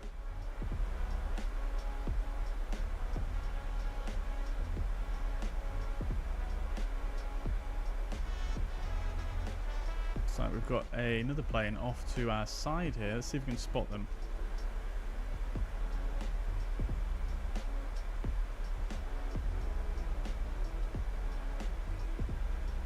Nope, can't see them. Right, we've got an off-schedule descent. Interesting. Not sure why we get that, really. It seems to be happening more recently. It stopped happening and then it started again for some reason. Right, that's fine. Okay, good. So, descent checklist. Pressurization, landing altitude is set. Recall is checked. Air conditioning is fine. We'll just wind that down to get rid of it, actually. Recall is checked. Auto brake is 2. VREF, we're going to go for 30. Flaps 30, 144. Minimum is 190 feet. Approach briefing we'll do in just a second. Good.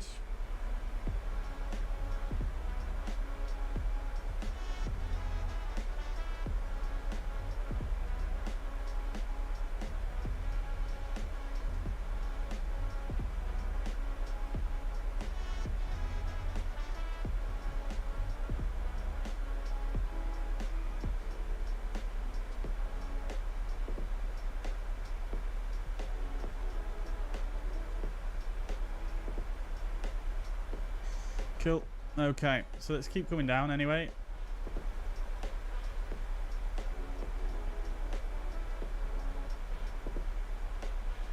Not getting much turbulence, are we? Considering there was some potential for severe turbulence forecast. That being said, I think I might have actually bumped down the turbulence because of Fenix.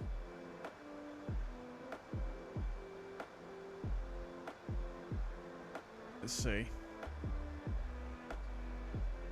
Put it on realistic, see if it changes anything. Right, so approach briefing. Over to the fuzz pad. Cool.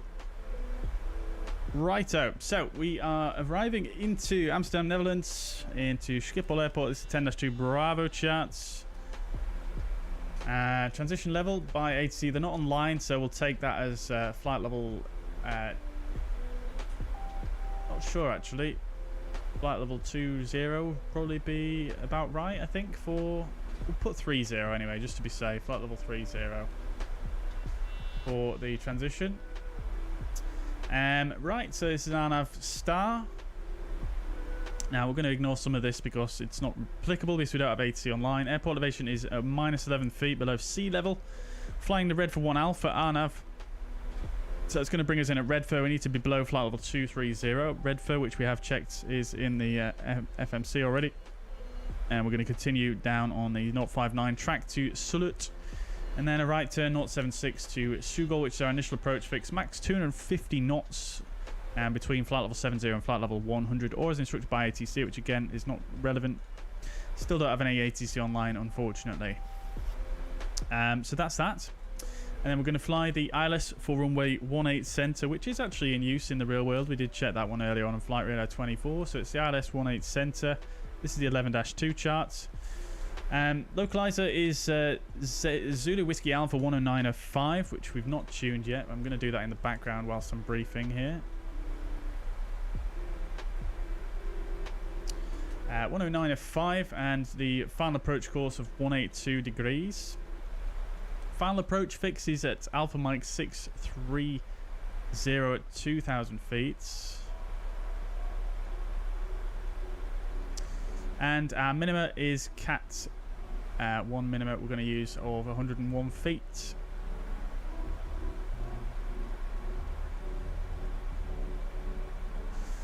Runway elevation is minus 12 feet and the MSA highest in the southeast at 2,300 feet based on the Schiphol VOR. So we're going to fly from Sugol to the Schiphol VOR. We're going to fly this full transition because we've got no ATC online. It just gives us a chance to space ourselves from any other arriving traffic.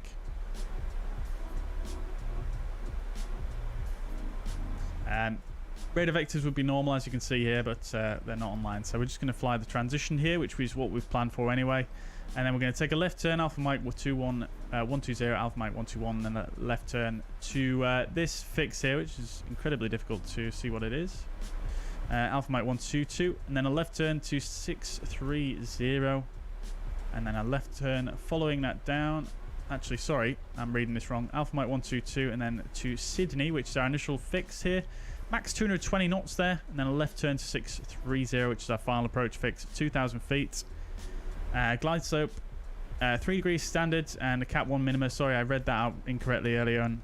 The Cat 1 minima is actually 188 feet. For some reason, it says the Cat 2 at the top there. So we've got the Cat 1, 188, which is fine. Pappy to the left of the runway. And if we need to go around it straight ahead to 2,000, inform ATC immediately, and then it'll be vectors. Then, once arriving at the airport, we're landing on 18 center here, just to give us a bit of a short taxi. We've got a low odds brake setting of 2.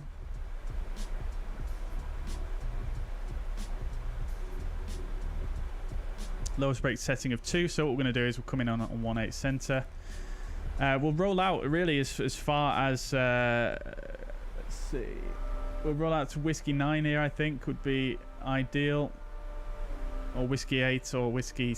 We could take Whiskey 8 or Whiskey 7 as well, depending on the traffic situation. But if possible, we'll roll all the way out to Whiskey 9.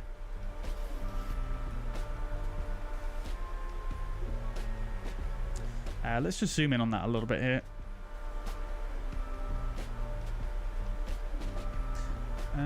Okay, so it might be better to go... No, it'd probably be good to go Whiskey 9 there. And then down onto Bravo. Then we'll follow Bravo. Follow Bravo down. And then Quebec. And then we're going to actually park on this apron down here. On the Romeo apron, which is for cargo. So if we zoom in that a little bit, let's see. So we're going to come down on Bravo down here.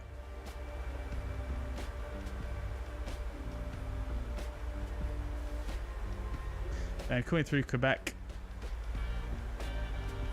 And then we'll come down onto the Romeo apron down here. We'll park down there.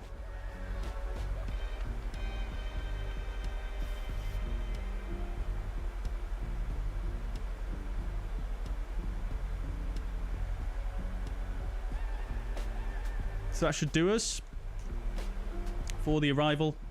Weather at Amsterdam. Let's just double check that. We've got winds 1303 at 3, so wind not really a big factor here. Visibility is good. Light rain, few clouds at 200 feet, so quite a low ceiling. And 11 degrees temperature, dew point 996 hectopascals still. With temporary 7,000 meters visibility and light drizzle. Rain. So nothing too crazy, just a bit of rain, really. I think the biggest factor here is probably going to be the taxi-in. But I'm going to make sure I've got my chart open like this, as I normally do, to get us down on to the apron nice and easily.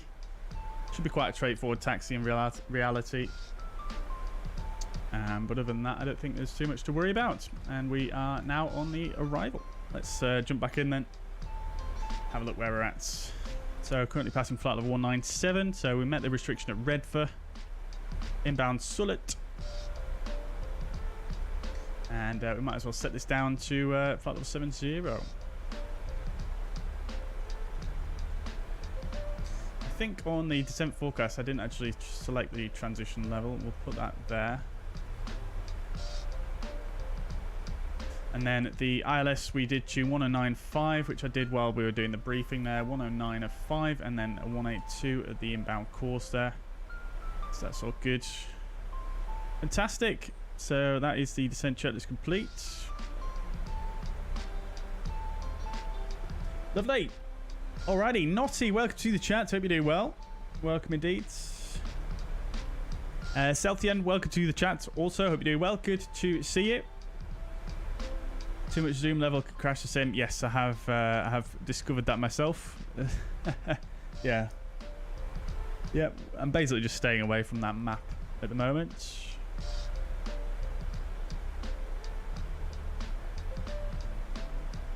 Oh, this is your cockpit texture mod, of course. Of course, I thought a name looked a little bit familiar.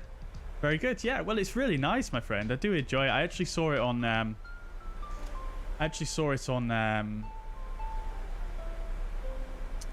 London Controller's stream. In fact, that's how I became aware of it. I didn't know one existed for the PMDG. And yeah, I think it's quite nice actually. It's just the right amount of grubbiness, and I like the options that you've got in there to be able to change certain things. Which, yeah, very good, very good, amazing work, and thank you so much for doing that for the community. Guys, if you want to check out this texture mod we're using for the 737, it's super simple to install. It's just a case of using the putting it in the old community folder. I'll drop you a link to Celtian's Discord in the chats in just a moment.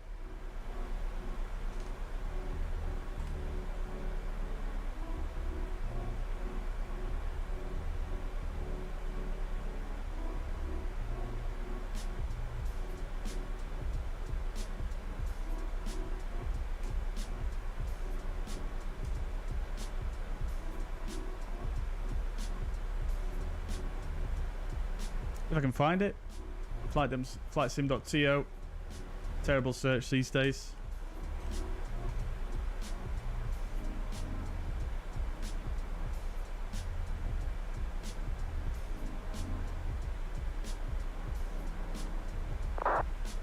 Oh my days, I legitimately cannot find it.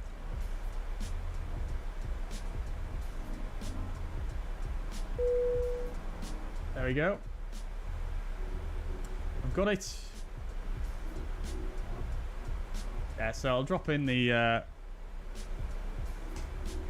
flightsim.to link, and then there's also a Discord link there if anyone wants to join and grab and give these textures a try for yourselves. Like I say, it's super simple to install. You can install it just into your community folder. You don't have to adjust any of the stock files, which is nice. So it's yeah, it's super simple to do, and you won't break anything by doing so. There's a flight model mod as well. Oh crikey, I did not know about that one. I'll have a look. I'll have a look, my friend. Glad to hear, Naughty. Glad to hear. Overhead build continuing. Amazing, dude. Amazing. I'm so jealous. Bruno, welcome to the chat. How exactly do you install the EFB? So you just install it as an update, as you would normally through PMDG Operations Center. And then once you have installed it, the update that is, you'll need to come to your PMDG setup, aircraft equipment, and then go back 2 pages to page 16 and turn the flight tablet on here.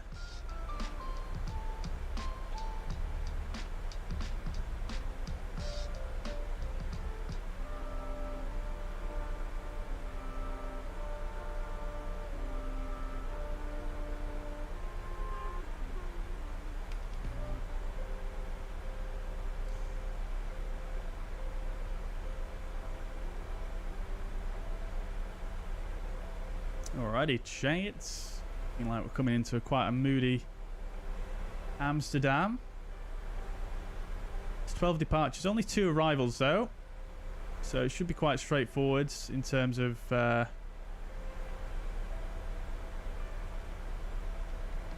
wait, is that 12 arrivals or?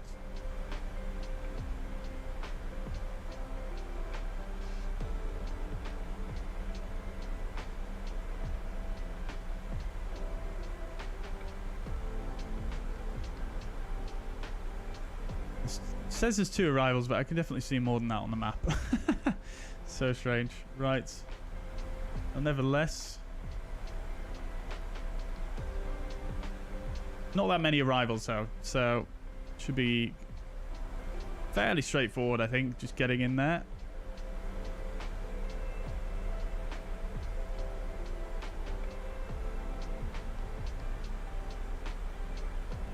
Might be able to give ourselves vectors if it's looking pretty quiet.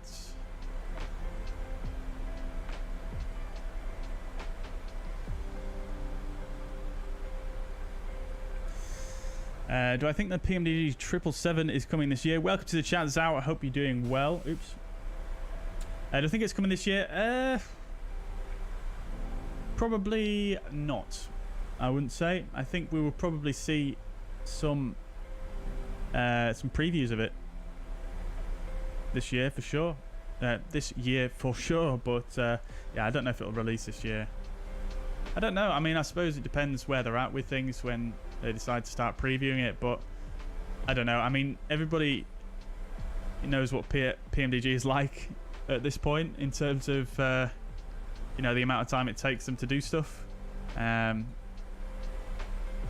They've obviously had quite a lot of things going on that have, you know, made their development schedule very up and down these last couple of years or so. So who knows? And maybe it will, maybe it won't. But I don't think it will, to be honest. Unless they've got, you know, a big surprise for us. Mike, welcome to the chat. Hope you're doing well. I am doing good. Yeah, thank you. Loving the cargo livery. I haven't gone for the PMDG 737 yet, but the more I see of it, the more I want to go for it. Yeah, I mean, it's very nice. I do have to say, I do enjoy it. Yeah, I do really like the PMDG. I have to say, it's yeah, it's just so nicely done, nicely finished, and you get a really good FPS with it as well, especially if you're not flying on VATSIM. Your frame rate is very, very nice. Performs very well, which is a nice break from the Fenix, which, even though they've had the performance update, is still not the greatest in terms of performance. So yeah, I do really like it.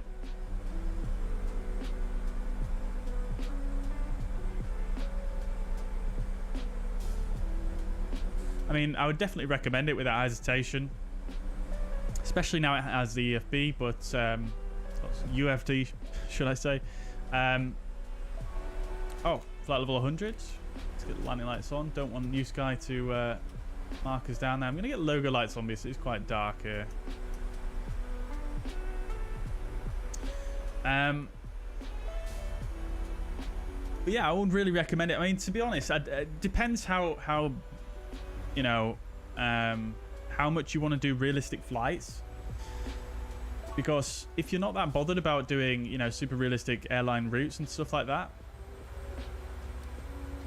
then you could quite easily just get the 737-600, which is as good in every single way as all of the other variants. It's just you only get the one variant, and it's just a short boy. So, you know, if you kind of just want to dip your toe in the water and see what it's all about, then I would recommend 100% getting the 600. The 600 is such a nice aircraft, and it's so fairly priced as well. So that would be my advice if you're not too sure on whether you would actually fly it too much.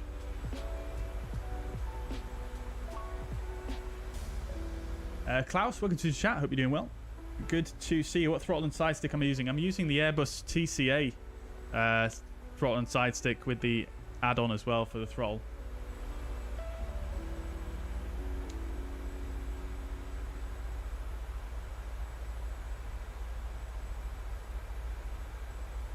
Naughty says, not sure if carrier specific, but my real pilot who flies my sim always keeps heading bug on present heading. Base AP fails, can hit heading select to remain on present course. Yeah, absolutely. Yeah, Naughty. Yeah, that is something I always try and do. Admittedly, I forget quite a lot, but yeah, absolutely. Yeah, there's quite a few aircraft that you need to do that manually in. Obviously, Airbus you don't need to do that, but you know, there's quite a few aircraft where you need to manually sync up that heading bug. But yes, definitely.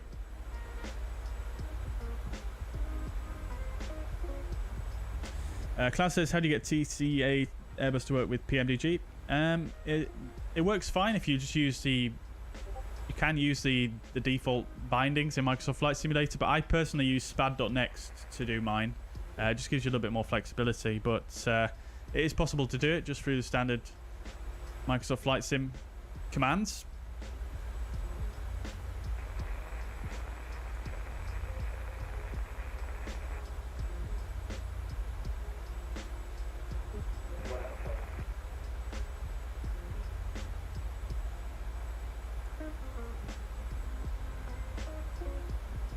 Right, let's see where we're at here. So we've got a KLM in front of us that looks like they're going on vectors here.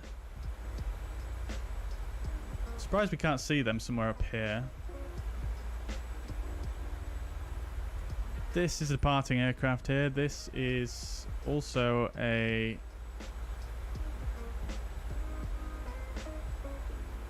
that's an arriving aircraft going around very wide there.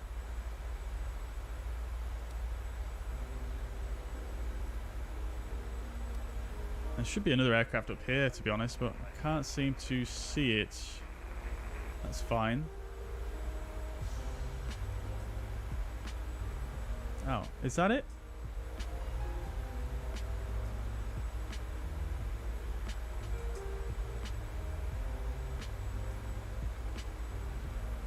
Just continue following this transition. I think that's probably the best policy, given that Traffic situations. Oh, we've got Amsterdam approach 121205.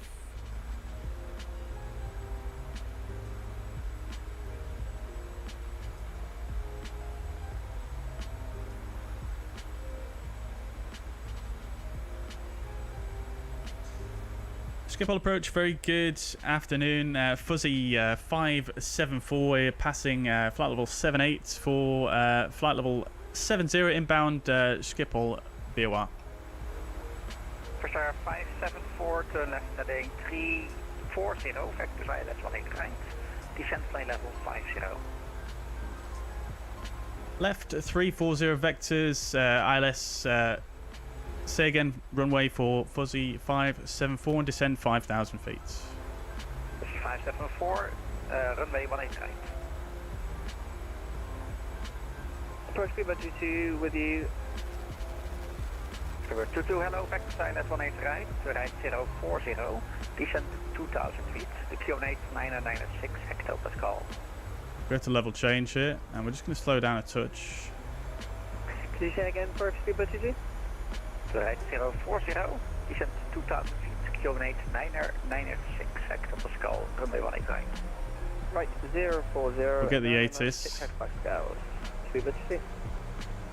Approach the Addon, KLM 711, issue inbound Kako for over the level 06. There's no ATIS yet. Confirm 06. Right, we'll set it for 18 right. It's not a huge deal to change it at this stage.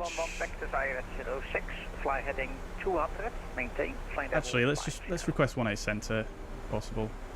Heading 200, maintaining 5,000. KLM 7. Fuzzy 574, speed 200. Speed 200, Fuzzy 574. And is it possible we'd be able to request runway 18 center? Fuzzy 574, stand by, take Speedbird 22, right 150, cleared ILS 18 right. Okay, let's go flaps 1. 0, cleared ILS 18 right.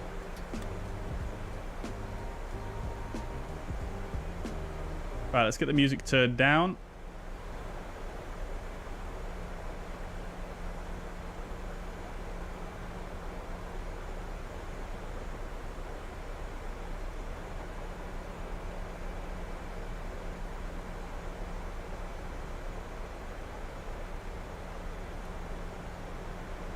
Oh, all the ATCs come online. It has. Okay, good. So we've got Tower 119230 as well, which will be our next frequency.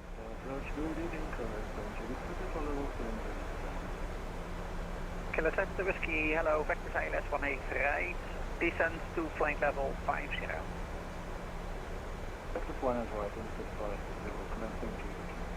Fuzzy 574, vectors for runway 18 center, descend 3,000 feet, QNH 996.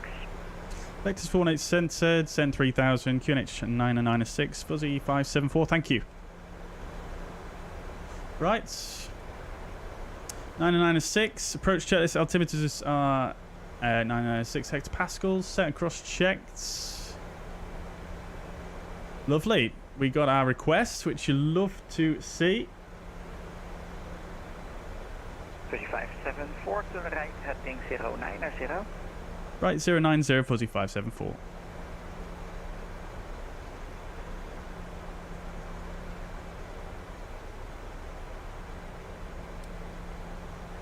Right, I think we are going to need to use... Hang on a minute.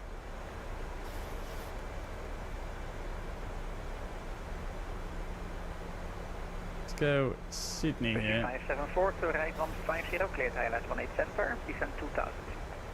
Right, 150 and descend to 2,000 feet, cleared ILS 18 center, Fuzzy 574.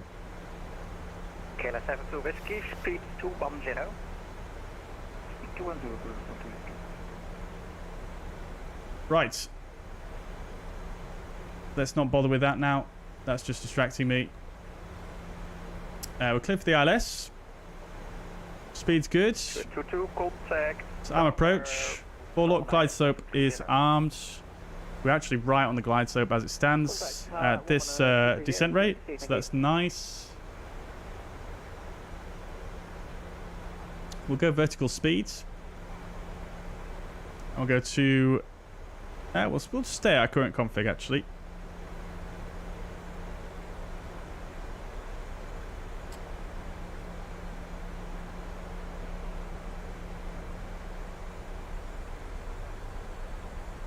my god. I've left the anti-ice on for the whole flight.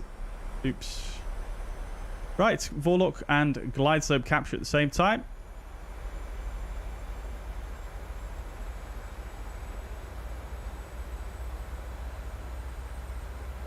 Other stuff. Let's go down to the flaps 1 speed. And we'll go flaps 1, speed checked. Sorry, we'll go flaps 2. Already at flaps 1.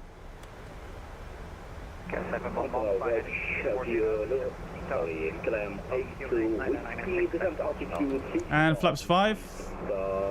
It was lost.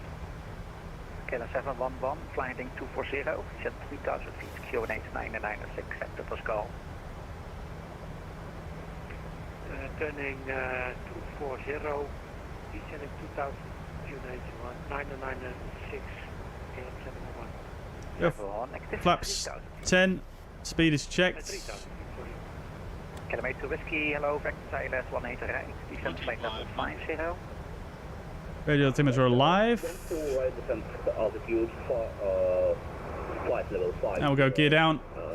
Kilo 72 whiskey, descent 2000 feet, Schiphol QNH 996, acceptable skull.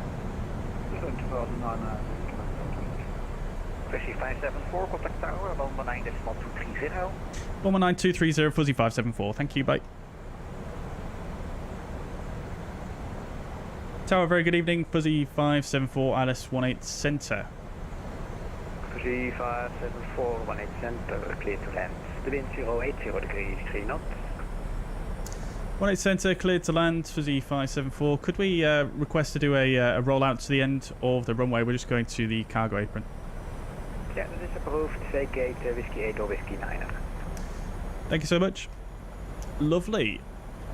Alrighty, so flaps 15. We'll bug our VREF of 149er. And flaps 25.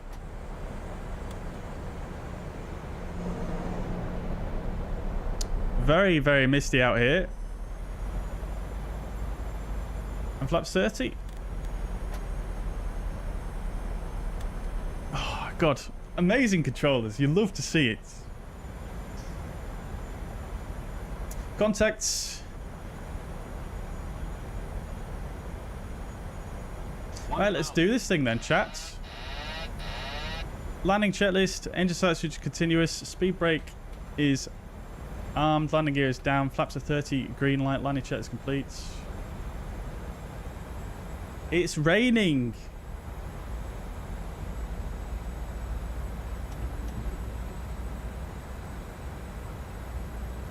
South Super, did you want me to go to ground? Yes, 1 to 1. Auto thrust disconnected. Thank you, bye. Oh. Getting way too high there.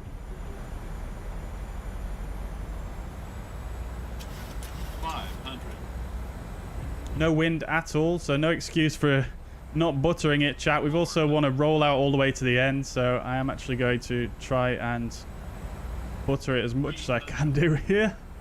100.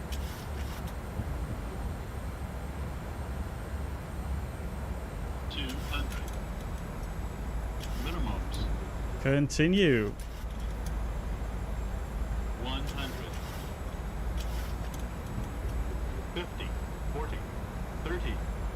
20. 10.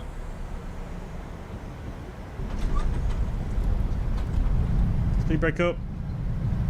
A reverse green.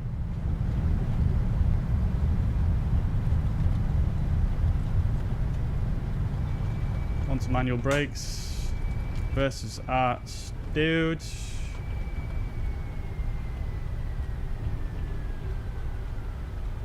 One is off at whiskey 8 or whiskey 7. Where are we? Here's whiskey 7. Roll out all the way to whiskey 8.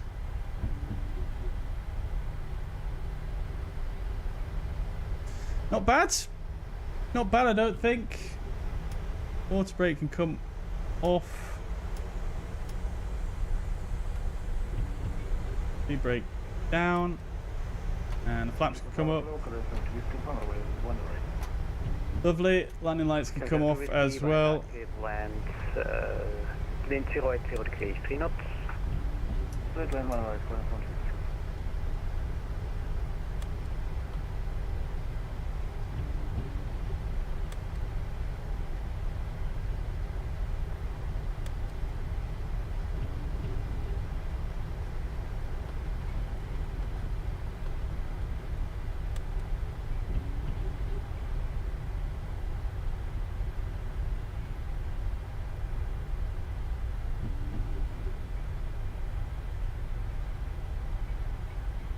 Alright, here's Whiskey 8. We do need to contact ground after vacating.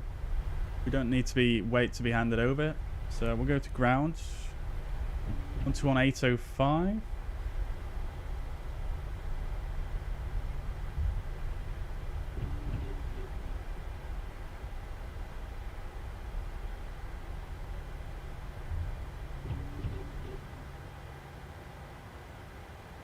And box 0172 in the box for KLM 1914.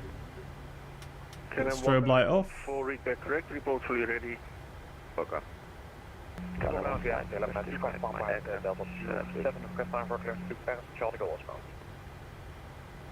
bound. 2 stations at once, KLM 125, say again. KLM 125 request disconnect, my aircraft is due in front. That's too bad. See you later, bye. KLM 61 Charlie at Echo 5 hold short. This ground frequency is very busy. Tower 119.230. Have a good flight, bye-bye. Tower on 119. Greg, welcome. I'll catch up with the chat message in a minute, chat. Ground goedenavond, KLM 35, Victor 1778 stand Delta 56, requesting I for clearance to Luxembourg, please. KLM 35 Victor, goedenavond. You are clear to Luxembourg. Kuda to Echo departure runway 18 left. Initial climb flight level 60, squawk 3141. Clear to Luxembourg, the Kuda to Echo 18 left. Initial climb flight level 60, squawk 3141, KLM 356. KLM 35 Victor, read back correct, report fully ready. Welcome. Skip off ground. Very good evening. Fuzzy 574 vacated 36 center at Whiskey 8. Request a taxi to the Romeo apron. Fuzzy 574 taxi to Romeo 81. Taxi to Romeo 81 Fuzzy 574. Thank you. All right, good chat. So he just said taxi Romeo 81 because it's a one-way system. Down on Bravo, so Romeo 81. KLM 25 Papa, you stand by, please. Checking in flight plan.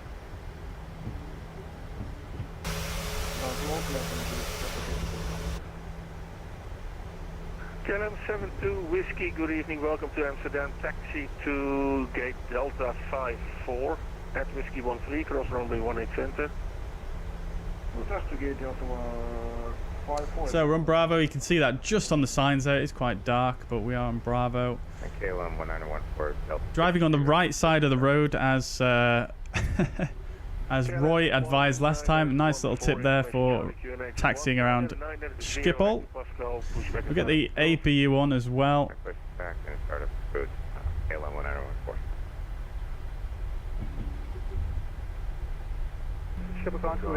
1914. And I don't think we need the wipers anymore. Low oil pressure on the APU. Interesting. Oh, it's gone now. Okay.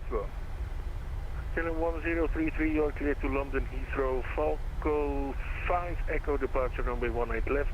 Initial climb Not going down there. Straight ahead. 7333. Falco 5 Echo 18 left. A little bit bumpy. 7333 KLM. This is such a good scenery, chat. It's got to be one of the best. KLM 1033. Detail is just absolutely impeccable. Uh, Very busy here, though. Very busy. For push and start, say again. Lufthansa 214. Looks like we're going across a road here. You'll love to see it. 214, information Charlie, QNH 996 hectopascal, pushback is startup approved. QNH 996 and pushback approved for Lufthansa 214. FedEx 22 Foxtrot at Echo 5 on short, runway 18 left. Contact tower 119.230. So taxi is all as briefed. And he gave us Romeo Ground, Caleb. 8-1. Caleb 46, stand by. FedEx 22 Foxtrot, Schiphol ground. Very big cargo apron here at Schiphol. We've got the Martin Air cargo over there with the Menzies. And I think the Swissport over there as well. Very, very big apron. And then we're going to be on this side. That's on the opposite side of runway Did I give you pushback clearance already? Nope. runway 06. Say that gate still is occupied. Yeah, well, the Lufthansa is pushing now, so you'll be on your own soon. Bradford, about 22 disconnecting on Charlie. Thanks for ATC, bye. Speedbird 22, bye-bye. It's a shame it's so dark. We can't see too much of the scenery here.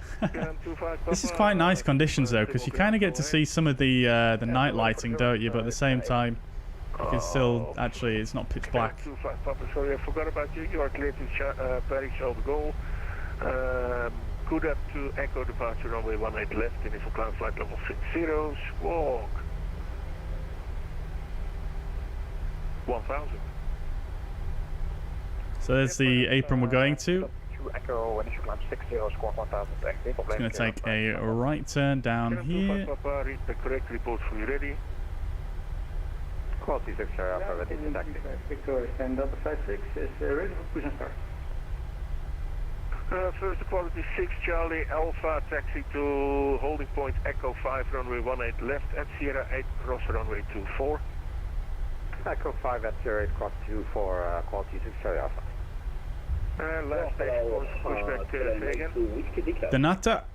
It was KLM 35 Victor. KLM 35 Victor, information Charlie, QNH 9996, hectopascal, pushback and startup approved. Push and start approved, QNH 996. It's a cargo apron for Asian bound jets. Is that the one that I've requested? Welcome to Amsterdam, taxi via Quebec to I've done the wrong one. Which cargo apron should I have gone for, Roy?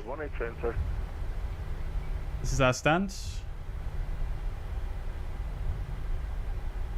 Oh, I'm sorry. Say again, please. KLM 82 Whiskey, welcome to Amsterdam, taxi to Charlie 15 via Quebec at Whiskey 13, cross runway 18 center. Oh, far too fast into that turn. Charlie 15 back, Whiskey 13, cross runway 18 center. KLM 82. Quizzy, welcome to the chats. Hope you're doing well. I'm doing good, thank you. How are you? KLM 251 perhaps Delta 27 for cash push and start. KLM 25 Papa, information Charlie, QNH 996. Right, so we've got one of these funky BDGSs here, Lufthansa 8320, clear the apron behind which is you. slightly offset. Oh, actually, hang on. Once the Lufthansa cleared, skip out, then push and start. QNH 996, KLM 251. I'm not actually sure how to use this type of BDGS, can't lie, chat. Just need to wait for this line to come in line with the 737 line. Is fully ready for start and push after Lufthansa has vacated. KLM 46, There it is. stand by. Not sure what this one's supposed to indicate though. Nevertheless, here we are. Welcome to Schiphol, guys. APU is taxi to holding point on the bus. 5, runway 18 left. Follow the Shut down the engines. Seatbelt signs can come off.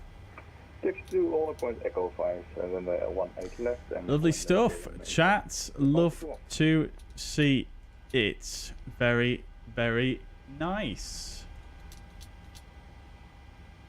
Alrighty. Well, let's get going with the deboarding of the cargo. KLM 1337.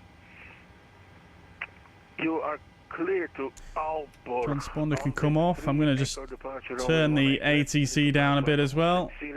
Okay, so shutdown checklist. Anti-collision light is off. Weather radar is off. Engine start levers cut off. Parking brake is set. Transponder standby. Shutdown checklist complete. Welcome to Schiphol, guys. Lovely stuff indeed, indeed. Let's make it a bit brighter in the drone camera here. KLM 1914. Very, very nice. Holding. Oh, I forgot to fix the GSX sounds. I'll have to do it in between. Right, well, I think it'd be rude not to do another leg now, chat, wouldn't it, now that all the ATCs come online? Righto, so let's just do one of these guys. Who's going to stay on board? Oh, look, there we go. We've got our UPS, our Amazons. Lovely stuff. Very nice. Right then, good. Let's catch up with some messages. Actually, hang on. Let me just... we've got to look on Newsky first, don't we, actually? Taxi to holding point Echo 6. Alrighty, I'll take that. I'll take that. Let's have a look. So, over to the fuzz pad. So, we were earlier departing, which is good. 10 minutes, and then we were earlier arriving, although looks like we lost a little bit of time in the air there, but nevertheless, we carried 165 units of cargo. We made $10,655 for the airline, which is very nice indeed, I have to say. And then in terms of the pilot report, it's looking pretty good. It's a perfect 10, chat. Let's go. Perfect 10, and we got a great touchdown, 173 feet per minute. And distance from the threshold, actually pretty good. Max centerline deviation 3.51 meters, so nearly outside of that max centerline threshold there. But let's see, yeah, pretty good. I'll take that. It's a shame I didn't record that. Actually, I should have recorded that one. That would have been a very satisfying landing to watch back, I feel. But 173 feet per minute, 1.18 G. It's not quite a greased, as according to Newsky standards, but it's a great touchdown nevertheless. So I'll take it. I'll take the perfect 10 though, guys. I'll take the perfect 10, definitely. Right. Thank you very much, guys. Thank you. Quizzy wants to see the EFB. Here she is. Right. Oh, Naughty coming in with the £10 super chat, my friend. Thank you so much. That's very, very kind of you. Wow. Thank you, dude. I appreciate your continued support as ever. Thank you. Still need you to do a twist into 04036 right with the BBJ to the business hood.